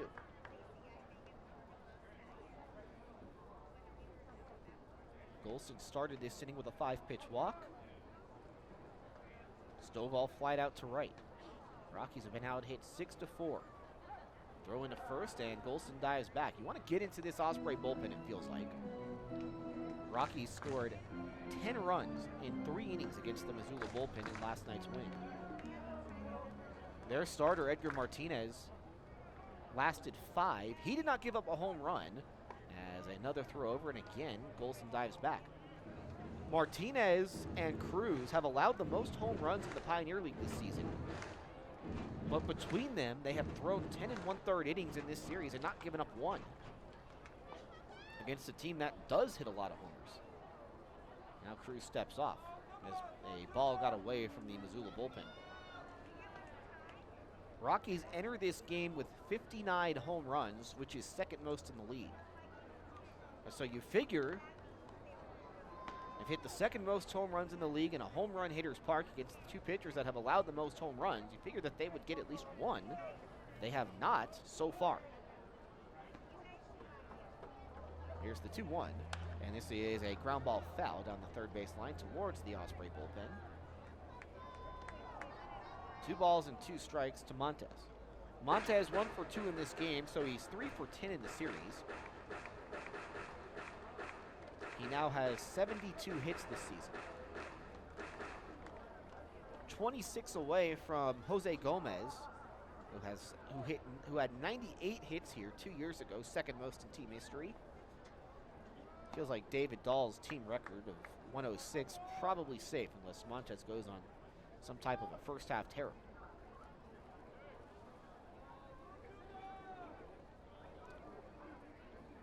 Just shows you how good Dahl was here.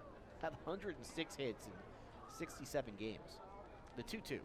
Montez able to lay off a breaking ball. Now Golson takes off for second. The throw is not handled by the second baseman Alexander, and Golson is safe at second base. That was a dangerous play, and again, Allman does a good job on that dirt ball, at least keeping it in front of him. This time, though, he did not make a good throw. So the count is full on Montez, the tying run in scoring position. So a wild pitch gets Golson into second base. Osprey just took the lead with a run in the top of the sixth. The Rockies will try to answer. Rockies 0 for 4 with runners in scoring position tonight. The 3-2, and Montez hits a ground ball to the left side. Charging is Layton has it. He throws from the grass and gets Montez by a step for the second out. Golson advances to third. So that'll bring up Levine. Levine is 0 for 1. He walked in the first and grounded out in the fourth. So again, an opportunity to tie the game. Rockies need a hit from somebody here as the pitch. And then Levine out in front of a breaking ball for strike one. Actually, that might have been the changeup again from Cruz. And Cruz is now, this will be his 80th pitch of the game.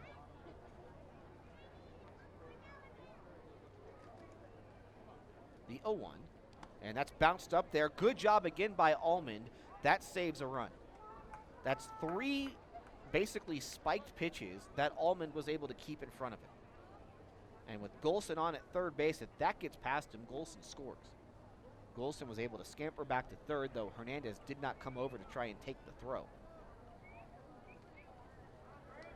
Here's the 1-1, and Levine, did he go around? No, he was able to take that, and it's 2-1. Decalotti due up next. Rockies down 2-1 in the sixth. Levine 1 for 7 in the series. The 2-1, and Levine fouls that one off.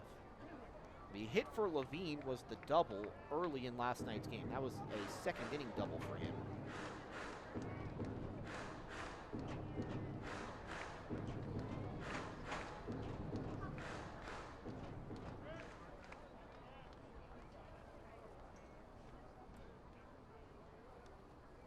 Golson walked, got to second on a wild pitch, to third on a ground out.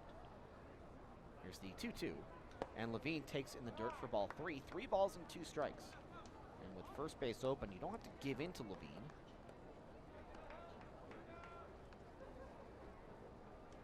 Rockies are down a run.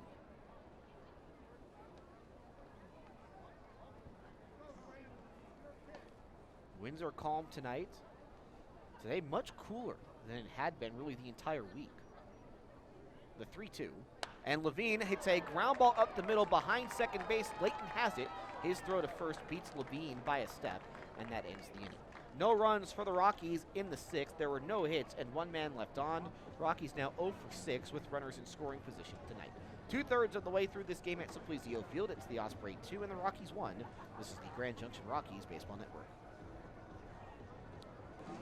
7th inning, Rockies are trailing the Osprey 2-1, and Jake Opitz goes to the bullpen for the first time tonight as the lefty Reagan Todd is on. Todd is making his 12th appearance. He's made 3 starts and is 1-1 with an ERA of .663. 19 innings, Todd has allowed 29 hits, 17 runs, 14 of them earned. He's walked 9 and struck out 18. Todd last pitched on Sunday against Helena, and he went 2 scoreless innings in that game. And that's after he had a couple of rough outings before that, so good to see him bounce back. And he will face 8, 9, and 1. Or rather, it'll be the bottom of the order, 7, 8, and 9, as Jesus Mariaga will start it off. Mariaga 0 for 2, and he takes a first pitch fastball for strike 1. Final line on Eris Filpo, he goes 6 innings, allows 6 hits and 2 runs, both earned, 1 walk and 3 strikeouts. Filpo threw 87 pitches, 57 for strikes. The 0-1, and Mariaga takes a fastball for strike 2. It's the 4th straight appearance for Filpo where he has gone 5 innings or more. But he leaves the game on the short end of it. It's the 0-2. Mariaga able to lay off a breaking ball in the dirt for ball 1. 1 ball and 2 strikes. Billings and Idaho Falls are through the fourth. No score over at Dealer Park. Mustangs won that game last night as the 1-2. Curveball misses up and away for ball 2. Ogden up big in Great Falls. So as it stands now, if the results hold, the Rockies would be in a tie for first place at the halfway point of the half. But they'd be tied with Ogden and still ahead of Idaho Falls. It's the 2-2. And that fastball swung on and it's lined into right field for a base hit. The first hit of the series for Mariaga. He fell behind, laid off a couple of curveballs, and then gets a pitch that he can do something with, and they lead off with a base hit. So that'll bring up the number 8 hitter, Cesar Garcia. Garcia 0 for 2 tonight. He is 3 for 6 in the series. Number 7, Cesar Garcia. They do not have anyone up in the bullpen. Zoria was warming up earlier, but he has since sat down. And Cruz, through 6 innings, is at 84 pitches, 53 strikes. The most pitches that he has thrown in a game this season. So Mariaga, 11 steals, leads their team as Garcia bunts this one down the third base line. Cresto will just watch it roll foul. So that is strike 1 on Mariaga, or excuse me, on Garcia. Mariaga has to go back to first base. Not a bad bunt from Garcia, just bunted it a little too hard. Rockies scored their run in the first on a Decalotti sacrifice fly. Osprey got one in the first, and then they got one in the 6th. And neither team has scored a run on a base hit. The Rockies run, scoring on a sacrifice fly, and both the Osprey runs have scored on groundouts. Throw over to first base. Mariaga steps over towards the bag. Still 0-1 on Garcia.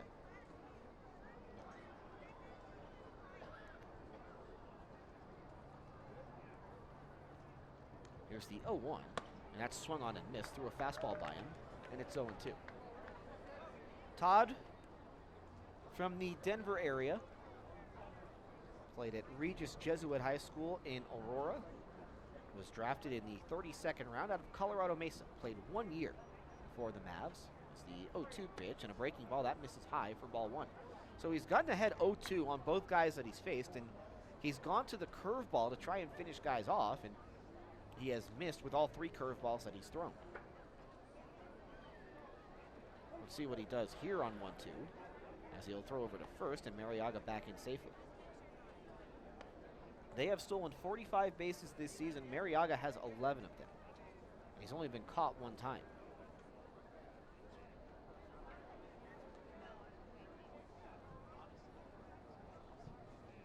The 1-2, and that's swung on, and it's a ground ball towards the right side. Diving for it is Stovall. He cannot come up with it. He was able to keep it from rolling to right field, and that kept Mariaga at second base. But it's another single for Garcia, and they have first and second with nobody out. That ball was not hit hard, but he hit it to the right spot. And with Levine holding Mariaga on at first, there was no chance for him to come over to make the play. And now the 7 and 8 hitters start off the inning with singles, and it brings up the number 9 man, David Sanchez. Sanchez is 1 for 2. So not only do they have 2 guys on the bases with nobody out, but 2 guys that can run. And Todd looks back to second. I think he wanted to see if Sanchez would show his cards and show bunt. He did not.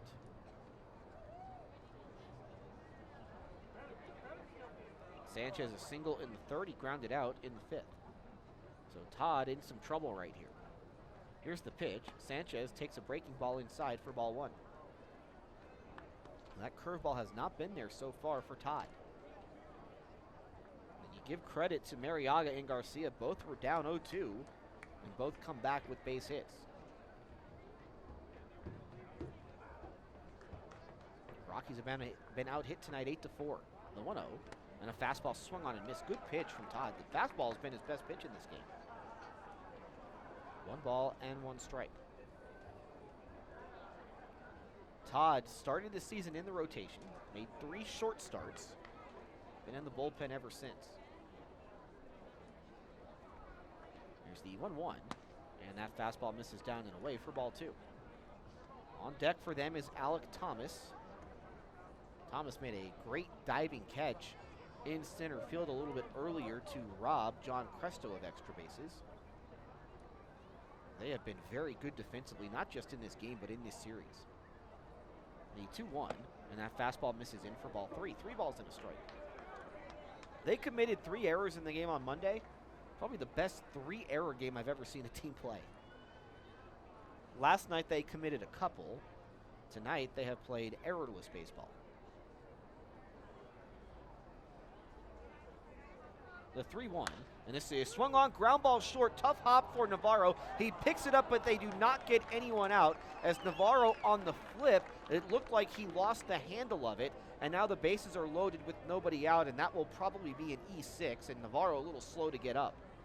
I don't know if he's hurt or upset with himself. I think he's just upset with himself. Ladies and gentlemen, tonight's Bud Light beer batter. So bases loaded, nobody out, and now Doug Jones, the Rockies pitching coach, is going to come out to the mound.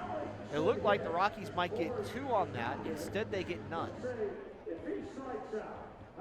And they haven't. And it will be an error on Navarro. And so now he's committed errors in back-to-back games, a rarity for him.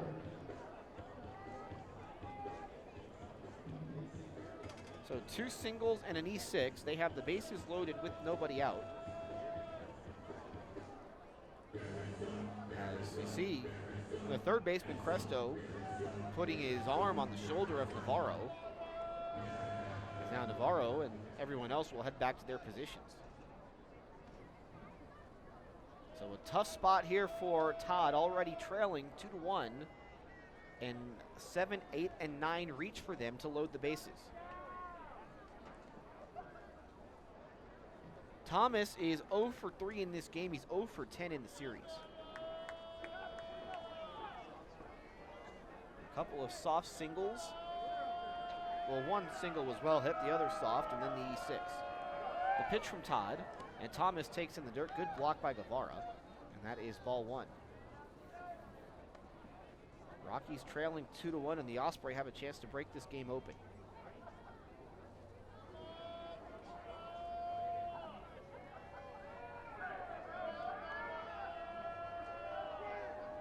Here's the 1-0, and that's swung on, and it's hit in the air to left field. It's going to send Golson back, still going. This is over his head, and it hits off the wall, and then the carom gets behind him. Mariaga scores. Garcia scores. They will stop Sanchez at third. A 2-run double for Alec Thomas, and the Osprey now lead at 4-1. So 3 hits and an error start this game for Todd, and this is now a 3-run game. It is double number 4 for Thomas, and RBIs number 9 and 10. A good time for his first hit of this series. Second baseman number 31. And so now that brings up Blaze Alexander. Rockies have to bring the infield in. Alexander is 2 for 3. A single and a double early on. He struck out his last time up. That came against Philpo. That's 9 hits for the Osprey in this game. Here's the pitch from Todd, and that's swung on, a little broken bat roller towards first. It's backhanded by Levine. He'll come home with it, and the throw to the plate is in time. Nice play by Grant Levine. It's a fielder's choice, 3-2. So safe at first is Alexander. Advancing to third is Thomas. That was a risky play there for Levine, and it's the right call from Rene Gallegos, as it looked like Guevara did a good job of blocking the plate from Mariaga. So 1 out, it's still 4-1. So Sanchez erased, Thomas goes to third. That ball was not hit hard, so it felt like when the ball was fielded by Levine that he would just have to go to first base with it. That would be his only play, but he was aggressive, down 3 runs, and the Rockies get the out at the plate. So now here is Zach Allman, who takes ball 1.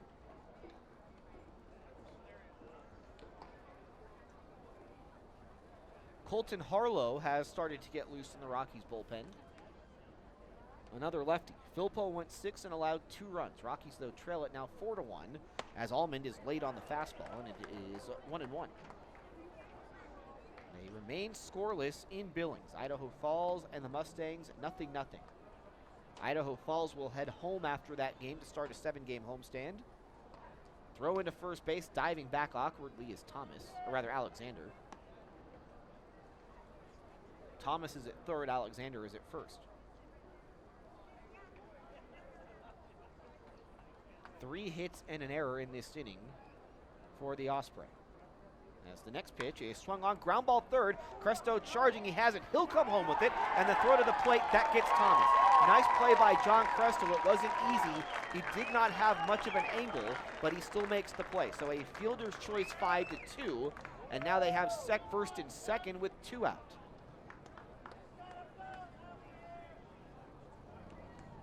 So Alexander goes to second. Allman is now the runner at first. First baseman number 36. And here is Zach Shannon. If Todd can get out of this with just the 2 runs, that has to be considered a big win in this inning. Shannon is 1 for 2. He has also walked. They have extended their lead on the Thomas 2-run double. Here's the pitch, and that is delivered low for ball 1. On that play, thought maybe Cresto would go around the horn to try for the double play, but that was going to be hard because he was over towards the line, so that's 2 90-foot throws, and instead he took the lead runner and got him at the plate. Here's the 1-0 pitch, and that is taken for a strike, a curveball from Todd, and it's 1-1. Mariaga singled to start the inning. Garcia followed that with a single. Both came with 2 strikes. Sanchez reached on the E6. Then Thomas doubled over the head of Golson in left, bringing home 2 runs. Here's the 1-1 pitch, and that fastball swung on and grounded foul, or it's fouled off actually into the backstop. So 1-2 the count.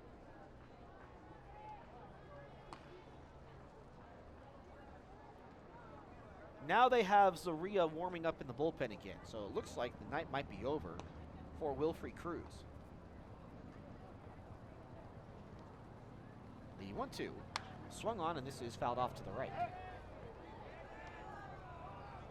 Rockies have been out hit in this game 9-4, outscored 4-1. Osprey trying to take 2 of 3 and head home no worse than 3 out of first place, and they have 20 games left. Everyone in the north is a game back.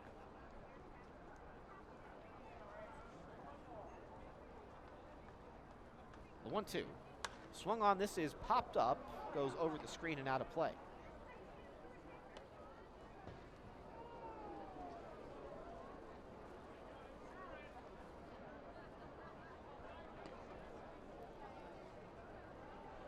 Rockies have had chances.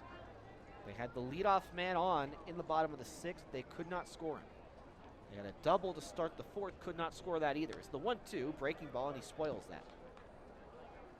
So still 1-2 on Shannon.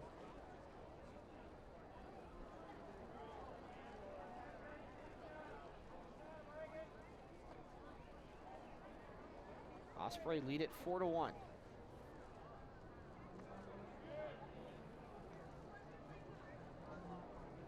Runner at second base is Alexander. Almond is the runner at first. The 1-2, and that's in the dirt. Good block by Guevara right off the chest protector. You heard Mark Strittmatter, the Rockies minor league catching coordinator, talk about this on our pregame show before Monday's game, but Guevara does not take a pitch off behind there. And that's one area where he has really improved this season.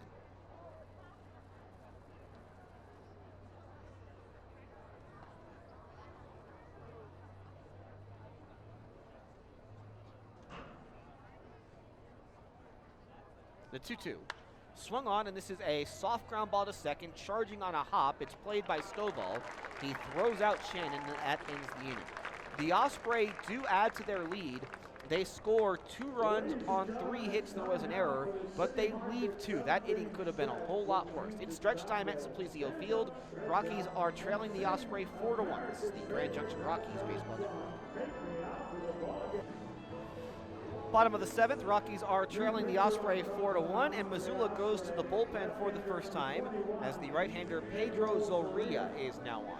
6'2", 168, 22 years old from El Ceibo in the Dominican Republic, and he takes over for Wilfrey Cruz, who was terrific for them in this game. 5, 6, and 7 due up for the Rockies in the 7th inning. Decolati to be followed by Montano and then Guevara.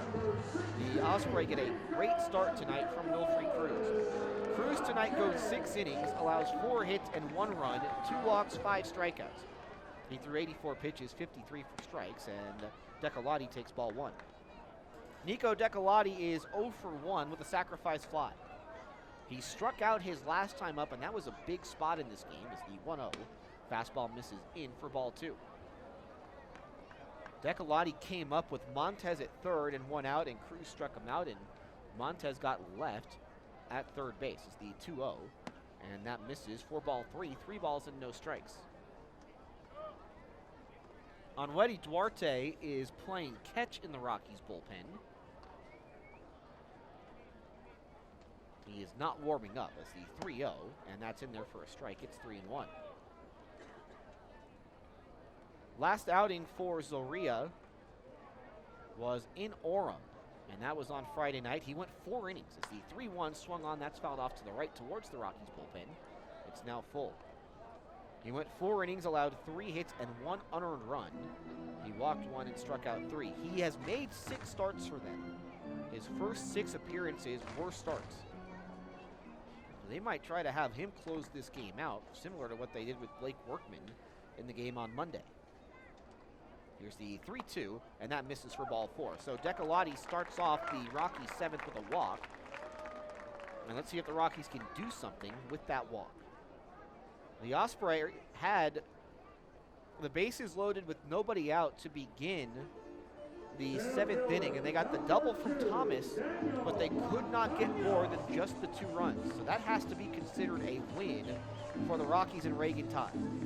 To hold them to the 2 runs with the way that inning started, we'll take that. Here is Montano. Montano 0 for 2, shows bunt, pulls it back. That's strike 1.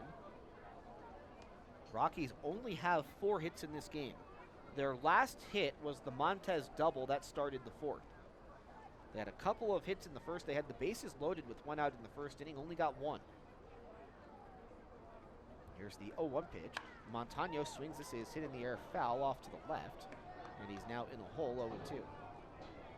A reminder, we are headed up to Montana when this game ends. We'll start a 7-game road trip on Friday night in Helena. Game 1 Friday, first of a 3-game set at Kendrick Legion Field, a 7:05 start. 7:05 on Saturday, 1:05 for the finale on Sunday. Then we go to Missoula for 4. The 0-2, fastball up and away for ball 1. Will not be here again for 10 days. And while it's a long trip, these kinds of trips are good because you have an off day before the trip starts and then an off day after it ends, as Montano able to lay off that pitch in the dirt, and it gets by to the right of Almond, and advancing to second base is Decolati on the wild pitch. So it's 2-2 on Montano. And I think everybody is looking forward to the off day. And we'll get into Helena tomorrow around noon, so you don't get a full day, but plenty of time for guys to rest. And this has been a grueling homestand. It's the 2-2. Montano takes down and away for ball 3. I mean, you had the All-Star break before, and so a lot of guys had 3 days off, but you had 6 guys that played in the All-Star game, and it has been hot here the entire week. I mean, we're talking 100 degrees every single day, except for today, as the 3-2, a little squibber down the first base line. Waiting for it is Shannon. He takes a couple of steps to his left and touches first before Montano. That is out number 1. Decolati moves to third, and here is Guevara.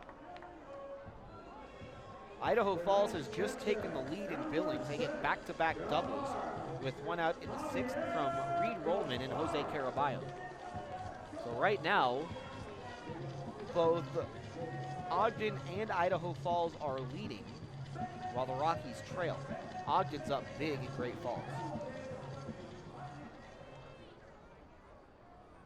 Guevara is 0 for 2. He's hitless in this series, 0 for 6. As the pitch to him is taken for strike 1. And Guevara started, I believe he had 3 hits in the game against Helena last Thursday. He does not have a hit since. He is 3 for 17 on the homestand. The 0-1, Guevara takes inside for ball 1. 1 ball and 1 strike. Rockies down 4-1. A chance to at least cut the lead down a little bit.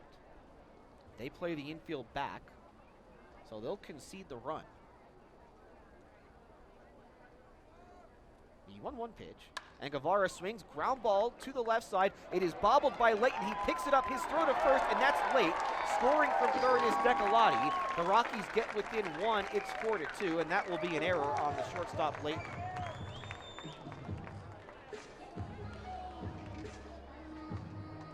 So it's an error on Layton. Still an RBI for Guevara. Number 27. So the leadoff walk turns into a run. And that is RBI number 26 for Guevara, and here is Cresto. First error on the Osprey in this game, so Cresto represents the tying run, and he is 0 for 2. He was robbed in center field by Thomas his last time up, and Cresto takes strike one. So the Rockies get one. They've got Duarte warming up in the bullpen, it looks like. No, that's still Harlow. Harlow warming up in the bullpen. So it looks like he'll get the 8th. And then you have Martinez ready for the 9th, no matter what the situation is. Here's the 0-1. And Cresto able to lay off. Now Guevara almost got caught up between first and second, but he scampers back to first before a throw is made. Martinez has pitched once on this homestand. That was Saturday. So you figure with the off night tomorrow, Jake Opitz is going to get Martinez in this game regardless of the score. Martinez was ready for the 9th inning last night, but the Rockies didn't need him after scoring 6. The 1-1, and that fastball misses for ball 2. 2 balls and a strike. You have Navarro due up next, as the Rockies have made this a 2-run game.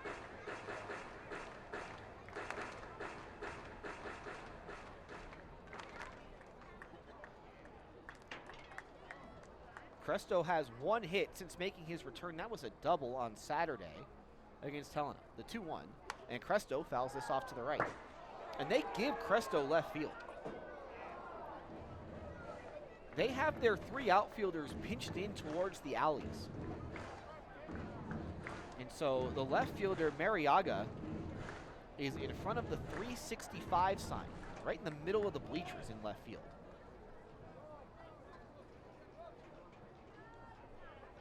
Here's the 2-2.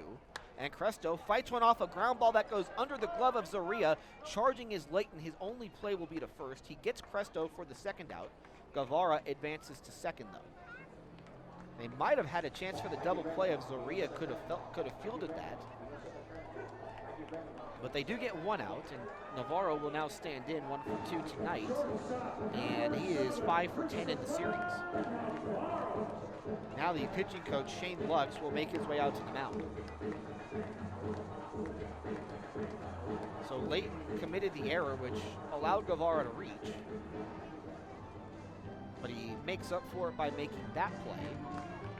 So again, Navarro represents the tying run. Not necessarily a home run threat. He has hit 1 this season, but it's been close to 2 months since he went deep. So Ria is at 20 pitches in this inning. As now the home plate umpire, Rene Gallegos, comes out to break up the conference. So Harlow up in the bullpen. It looks like the 8th inning will belong to him, and now the question is, what will the score be when he takes the mound? Standing on deck is Golson.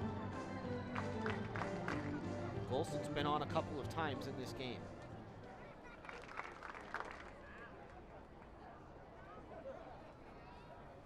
Navarro's had a good series and a good homestand. Navarro has 10 hits on this 7-game homestand. He is 10 for 23, and the average for Navarro is now up to 215. It was in the 160s not too long ago. Here's the pitch, and Navarro takes a fastball for strike 1. Now he has committed an error in this game, and he's committed errors in back-to-back games for the first time this season, I believe. Actually, you know what? He might have had a stretch like that earlier in this half. Now the 0-1, and Navarro takes a breaking ball for strike 2. Good pitch from Zoria. Osprey scored twice in their half of this inning to make this a 3-run game. Rockies have gotten one of those back. Here's the 0-2, and Navarro fouls that off. He was on the curveball. The Rockies are still looking for their first hit with a man in scoring position. They are 0 for 8. The Osprey are only 1 for 7, but that hit was a 2-run double. Rockies were 0 for 8 with runners in scoring position. In their 4-2 loss Monday, it's 4-2 right now. Here's the 0-2. And Navarro swings and misses a pitch in the dirt. Allman can't find it. It rolls towards their dugout. Guevara will round third, and he will score. And it's now 4-3. Are they going to count the run? No. They're going to send Guevara back to third base. The ball rolled behind the dugout, which is dead territory, and they are going to make Guevara have to go back to third. That's a huge break for the Osprey because Guevara scores easily. If Allman gets to that ball, and that's one of the ground rules here. If you look over by the Rockies dugout, or excuse me, if you look over by the visiting dugout, there is a white line behind it. That means that nobody can go back there, and a ball can't go over there. And now the home plate umpire, Rene Gallegos, is going to come over, and he is going to talk with the field umpire, Bobby Tassoni. So if a ball goes past that white line, the play is ruled dead. And it doesn't look like they are going to change this, and so Guevara has to go back to third. Navarro is safe at first, so the inning is kept alive. And because, now if the dugout is all the way up against the stands, Guevara scores. Navarro would have scored had that been the case. But because there is an opening back there, once the ball rolled over there, even though Guevara was 15 feet away from the plate, the play is called dead and Guevara unable to advance. So now here is Golson. Golson has singled and walked. He represents the go-ahead run. The pitch from Zoria, and Golson takes high for ball 1. So that's a break for the Osprey. Allman could not find the ball. He was looking to his right. The ball was rolling to his left. But because of that opening behind the dugout, Guevara can't score. It's the 1-0. Golson takes down for ball 2. 2 balls and no strikes. So the Rockies get a break because Navarro had struck out to end the inning. But Allman, who's had a nice game behind the plate, could not field that last pitch. Here's the 2-0. Fastball, that's in there for strike 1 at the letters. 2 balls and 1 strike, and now this crowd going to be on the umpires for a little bit.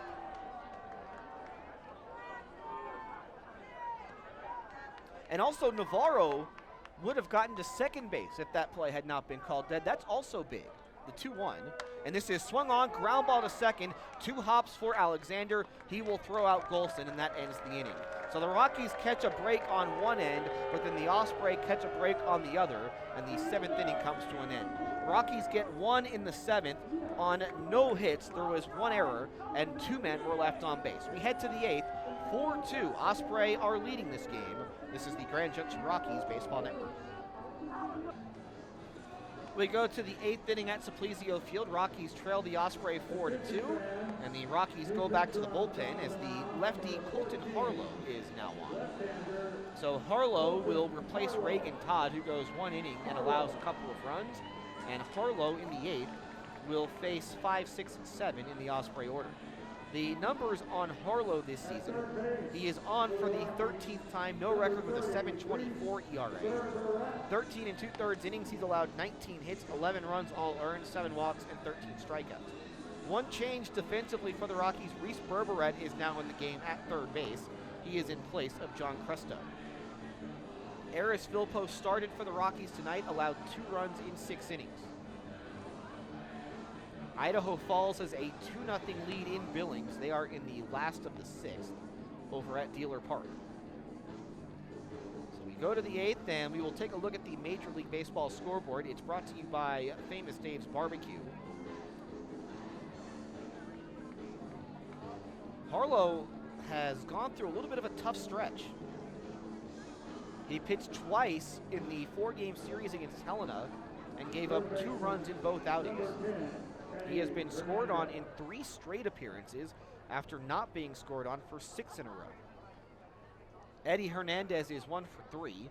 He singled his last time up. That was off of Philpo in the 6th as he fouls off the first pitch for strike 1. He helped them score that run in the 6th inning, which broke the 1-1 tie. All right, let's start with the games that are currently in progress in Major League Baseball. Rockies are in Houston tonight. They beat the Astros last night. It's the 0-1. Swung on, that's fouled off to the right. And it's ugly right now at Minute Maid Park. The Astros, actually that game has just gone final. The Astros beat the Rockies tonight 12-1. They jumped on Tyler Anderson early. And so they get a split of that series. It's the 1-2. That misses high for ball 1. So obviously tough loss for the Rockies tonight, but they get a split against the defending World Series champs. Garrett Cole was terrific. He struck out 12, I believe, in 6 innings. The 1-2, swing and a ground ball up the middle, waiting for the hop is Stovall. Got to get rid of it quickly, but he does get Hernandez for the first out. That will bring up Brandon Layton. Top of the 9th in Kansas City, it's the Blue Jays 6 and the Royals 4. Top of the 8th, Cardinals 4, Nationals nothing. Nationals are in danger of dropping below 500. With 41 games to play, you almost figure they're close to being done as Brandon Layton takes strike 1. Rockies have been out hit 9-4, outscored 4-2. They've committed 3 errors in this game to the 1 that was committed by Missoula. The 0-1 pitch, and that fastball misses wide for ball 1. Big number in this game. Rockies with runners in scoring position are 0 for 10. Here's the 1-1 from Harlow, and that fastball misses wide for ball 2. Bottom of the 6th, it's the Angels 2 and the Padres 1. Here's the 2-1 pitch, and that fastball misses away for ball 3. Giants and Dodgers are scoreless in the 3rd. Everything else in the majors is a final. There's the 3-1 pitch from Harlow, and that fastball swung on, grounder 3rd. Charging is Berberet. He's got it, throws to first. 2 quick outs for Harlow in the 8th. So Berberet gets tested early as he is in this game for Cresto. And with nobody on and 2 out, Jesus Mariaga will come up. Rockies in the 8th will have 2, 3, and 4 due up, and Zoria will stay in the game for the Osprey. The run that the Rockies scored in the 7th was earned. Actually, no, they're going to say it's unearned despite the error, as Mariaga bunts this one down the first base line, but that rolls foul one right to Levine. That is strike 1. So the run for them unearned, or the run for the Rockies was unearned. Cruz started, he went 6 innings for Missoula, allowed 4 hits and 1 run. White Sox beat the Tigers 6-5. Jose Abreu hit a home run. Carlos Rodon went 8 innings and allowed 3 runs for the White Sox. He's pitching really well for them as the 0-1 misses wide for ball 1. And that's a great side. Remember, Rodon was the 3rd pick of the 2014 draft. Went into that year as the odds-on favorite to be the number 1 pick out of NC State as the 1-1, and that's a strike at the knees. But he's dealt with some injury issues, both at NC State and with the White Sox, but pitching well at the tail end of this season. The 1-2 pitch, and Mariaga takes a called 3rd strike, a fastball at the knees, and that ends the inning. A 1-2-3 8th inning for Colton Harlow. Will head to the bottom of the 8th. Osprey are leading the Rockies 4-2. This is the Grand Junction Rockies Baseball Network. Bottom of the 8th, Rockies are trailing the Osprey 4-2. Zoria will stay in the game. He gave up the one unearned run in the 7th. He did throw 28 pitches in that inning, and he will face 2, 3, and 4 in the Rockies order. So here is Hunter Stovall. Stovall 1 for 3 tonight. He singled back in the 1st as the pitch from Zoria, and Stovall fouls that one straight back. So Stovall 1 for 3 in this game. He's 3 for 12 in the series, as the Osprey have the right-hander Mayon Arroyo loosening in their bullpen. Here's the 0-1. Stovall takes away for ball 1. 1 ball and 1 strike. Alexander Martinez warming up in the Rockies bullpen. He has not pitched in this series. He's only pitched once on the homestand, so you figure that no matter what happens here in the bottom of the 8th, he will be on in the 9th. Rockies want to get him some work with the off day coming tomorrow, as Stovall hits this into left center field. Coming in is Thomas, and he'll make the catch for out number 1. Alec Thomas just everywhere in the outfield for the Osprey, not just tonight, but in this series. This Campo Montez will stand in. Montez 1 for 3. He doubled in the 4th, and that was a big spot in this game. Montez got to 3rd with 1 out, but he was left there. And the Rockies just have not been good with runners in scoring position tonight. Really haven't been good with runners in scoring position in the series, except for a couple of innings last night. 0 for 8 on Monday, 0 for 10 so far tonight, as Montez chases a breaking ball for strike 1.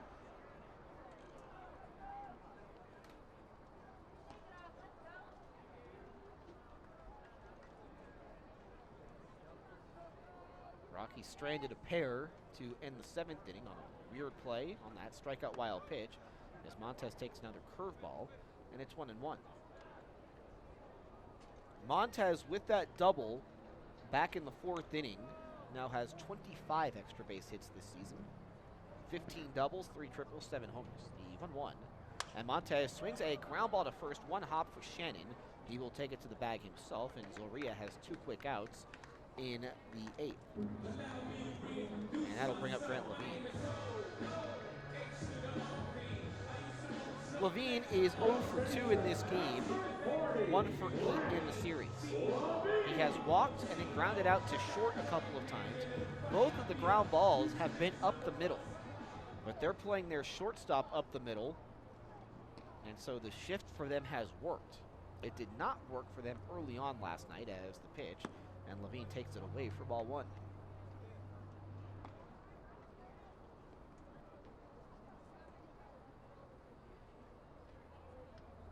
Rockies down 4-2, bottom of the 8th. Down to their last 4 outs is the 1-0, and Levine takes it low for ball 2. And with Ogden leading in Great Falls, Rockies could be in a tie for first place once this game ends.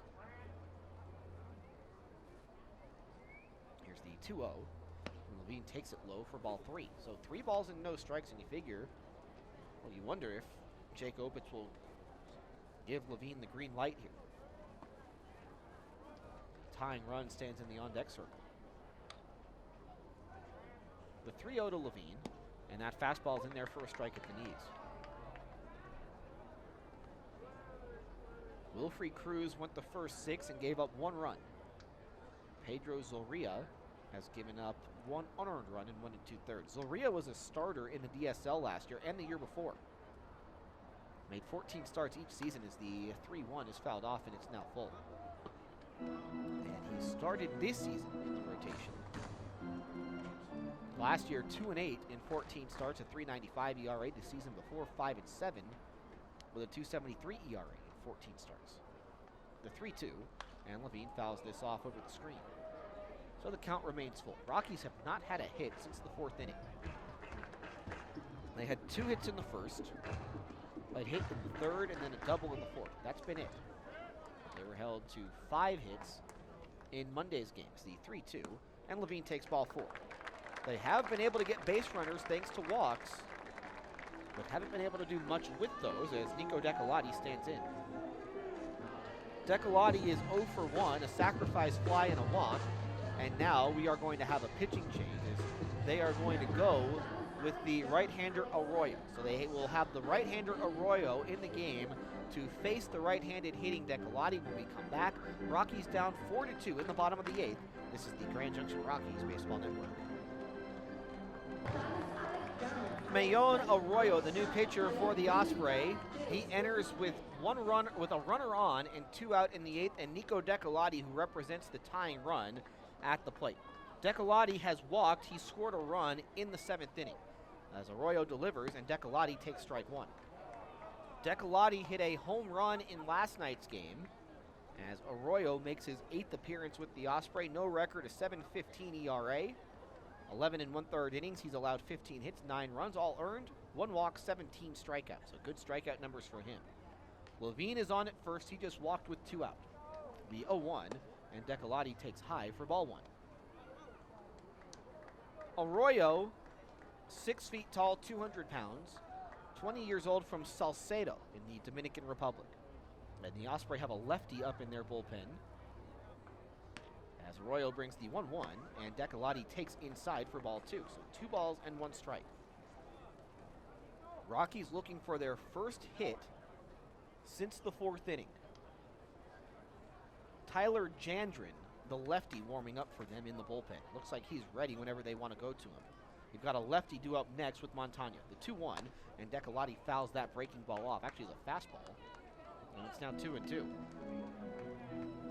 Rockies scored a run in the 1st. They scored a run in the 7th. That has been it as they try to get closer in this game.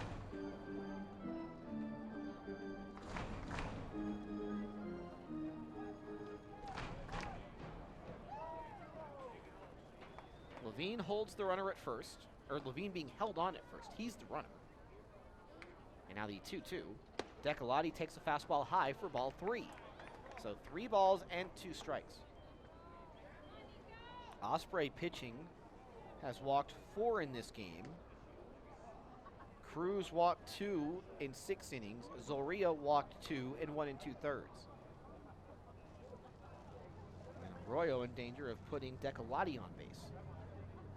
The 3-2, runner goes, and that pitch misses inside for ball 4.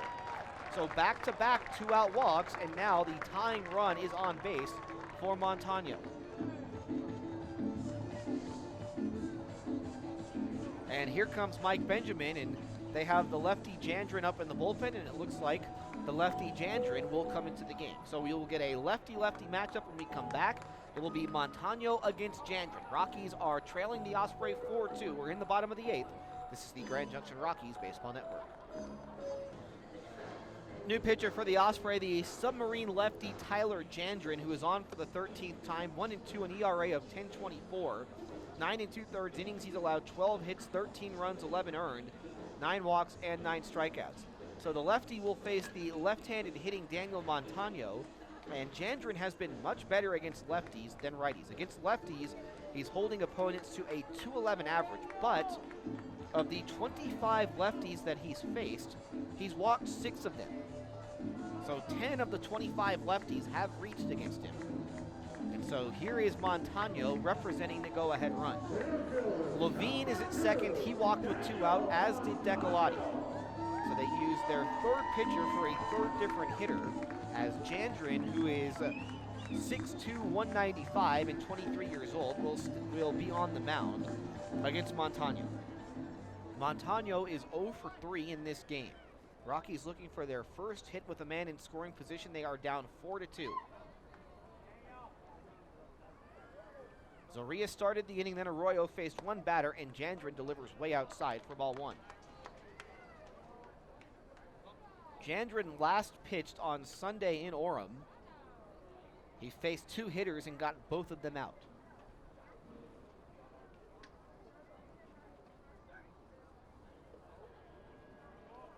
Now here's the 1-0.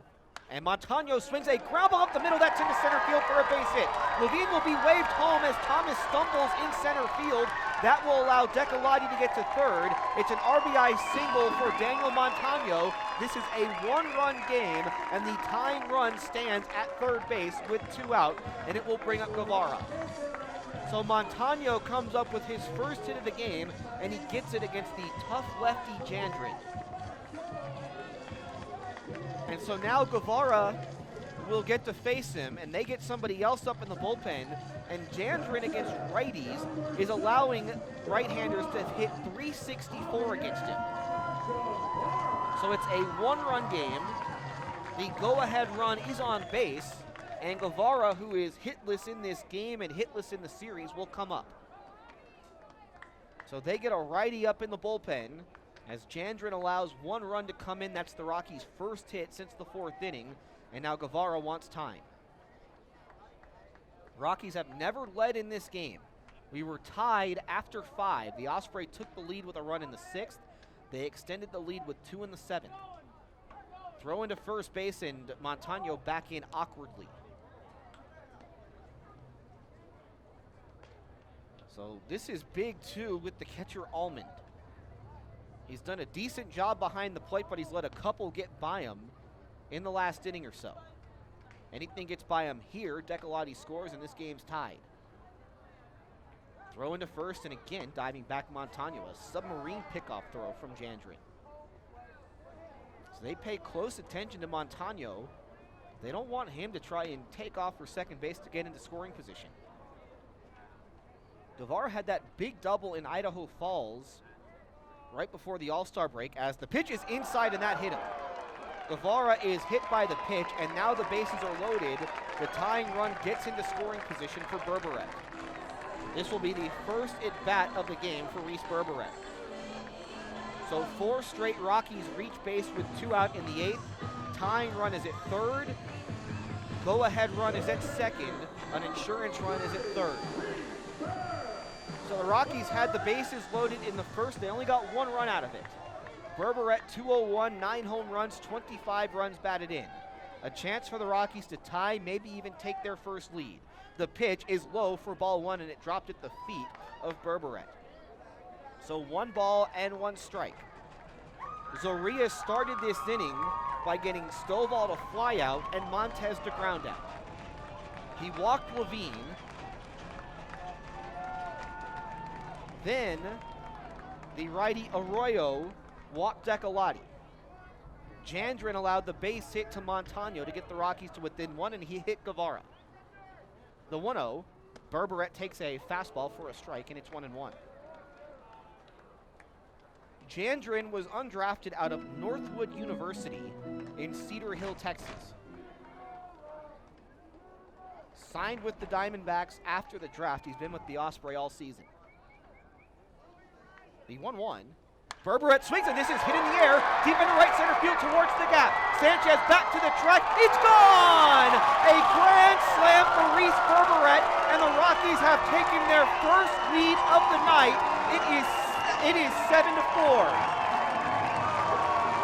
That's the first grand slam of the season for the Rockies, and it's the 10th home run for Berberet, and Berberet is met outside the dugout by his teammates. What a rally by the Rockies here in the 8th. Not only do they take the lead, they take a 3-run lead as they get 5 straight guys to reach in the inning, and Berberet puts them on top, and now things are set up for Alexander Martinez, and he has a chance to break the franchise record for most saves in a season. It is a save situation for Martinez, and here comes Navarro. What a rally with 2 out for the Rockies here tonight, as they are 3 outs away from stealing this series. Home run number 10 for Berberet. He is now tied for the league lead, and Navarro swings and misses that pitch for strike 1. I'll be honest with you, the Navarro at bat right now feels secondary after what Berberet just did.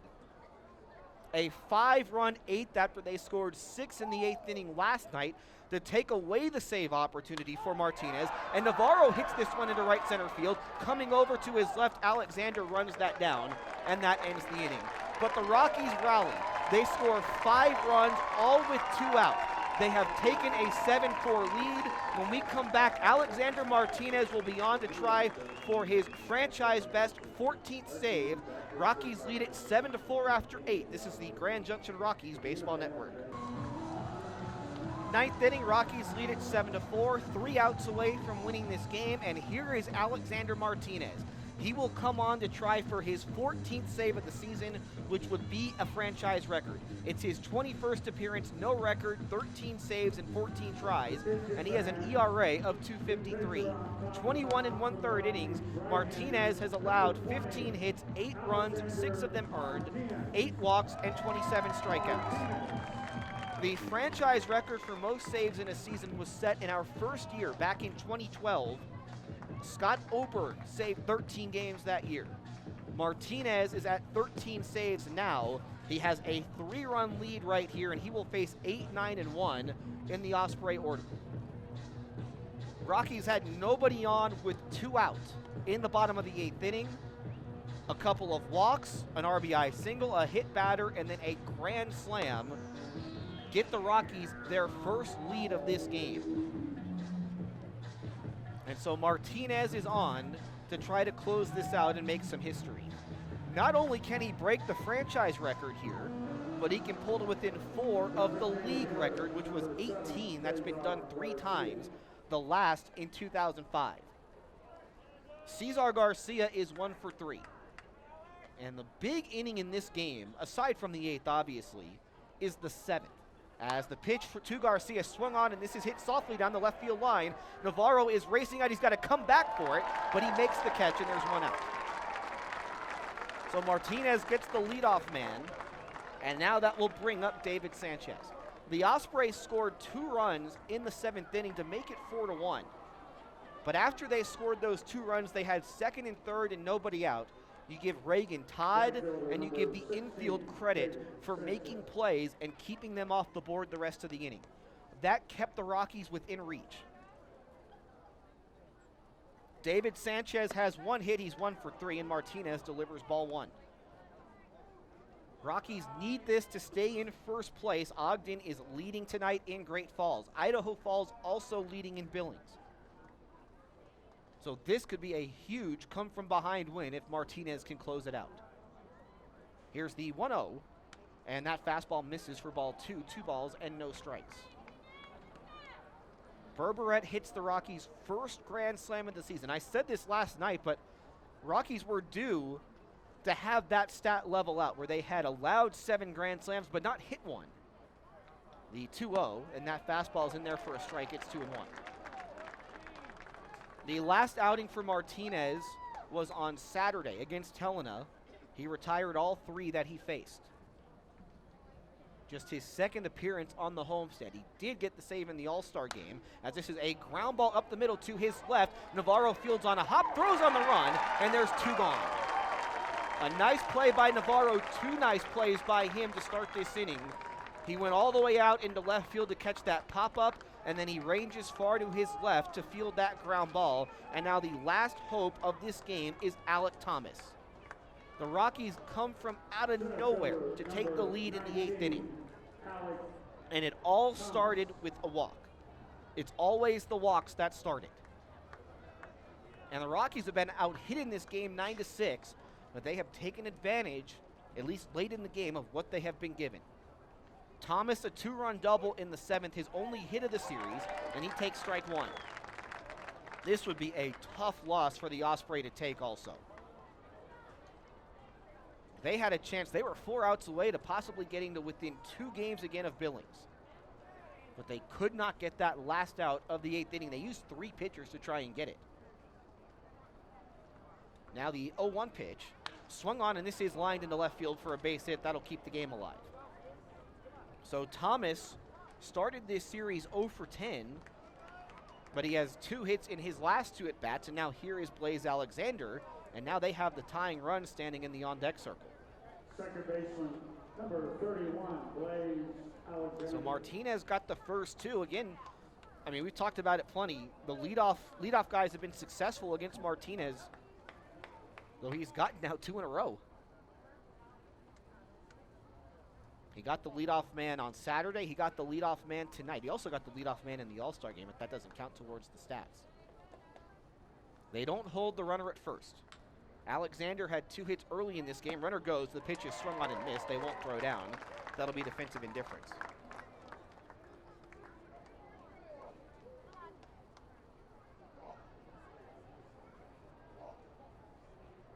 Martinez 1 out away from breaking a franchise record for most saves in a season. He's ahead on Alexander. Here's the 0-1. Swing and a miss. Got him with a breaking ball, and now the Osprey are down to their final strike.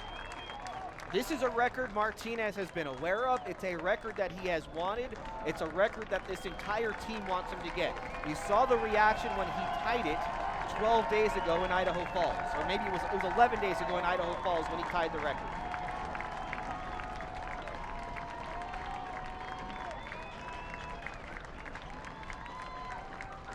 Here's the 0-2 pitch. Fastball misses in for ball 1.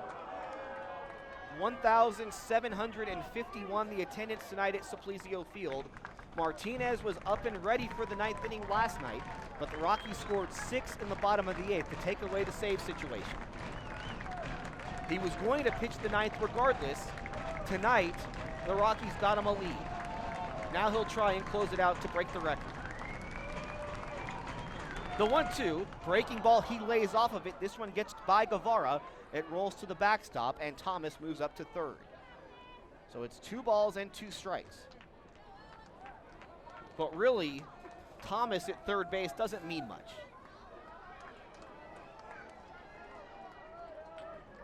The guy that matters is the guy at the plate. You don't want Almond coming up representing the tying run. Just take care of Alexander right here.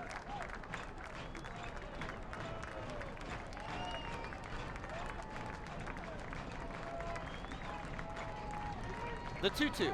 Fastball swung on, that's fouled off into the screen. Martinez got his first save of the year on June 19th against Idaho Falls.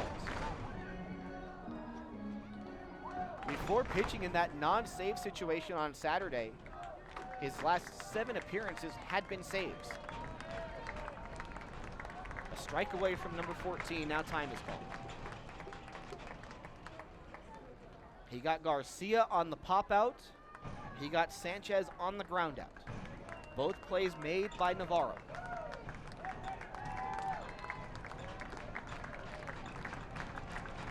Navarro wants this down.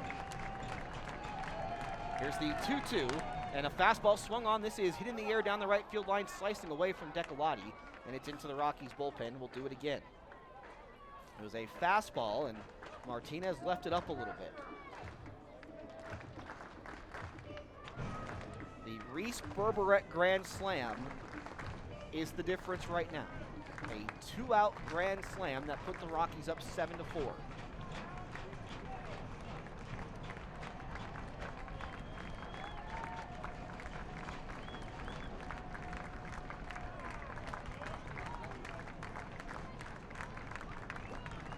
The 2-2, breaking ball swung on and missed on a pitch in the dirt, rolls to the left of Guevara. He picks it up, throws to first, ball game over. Rockies win it 7-4. Alexander Martinez has broken the Rockies franchise record for most saves in a season as he gets save number 14.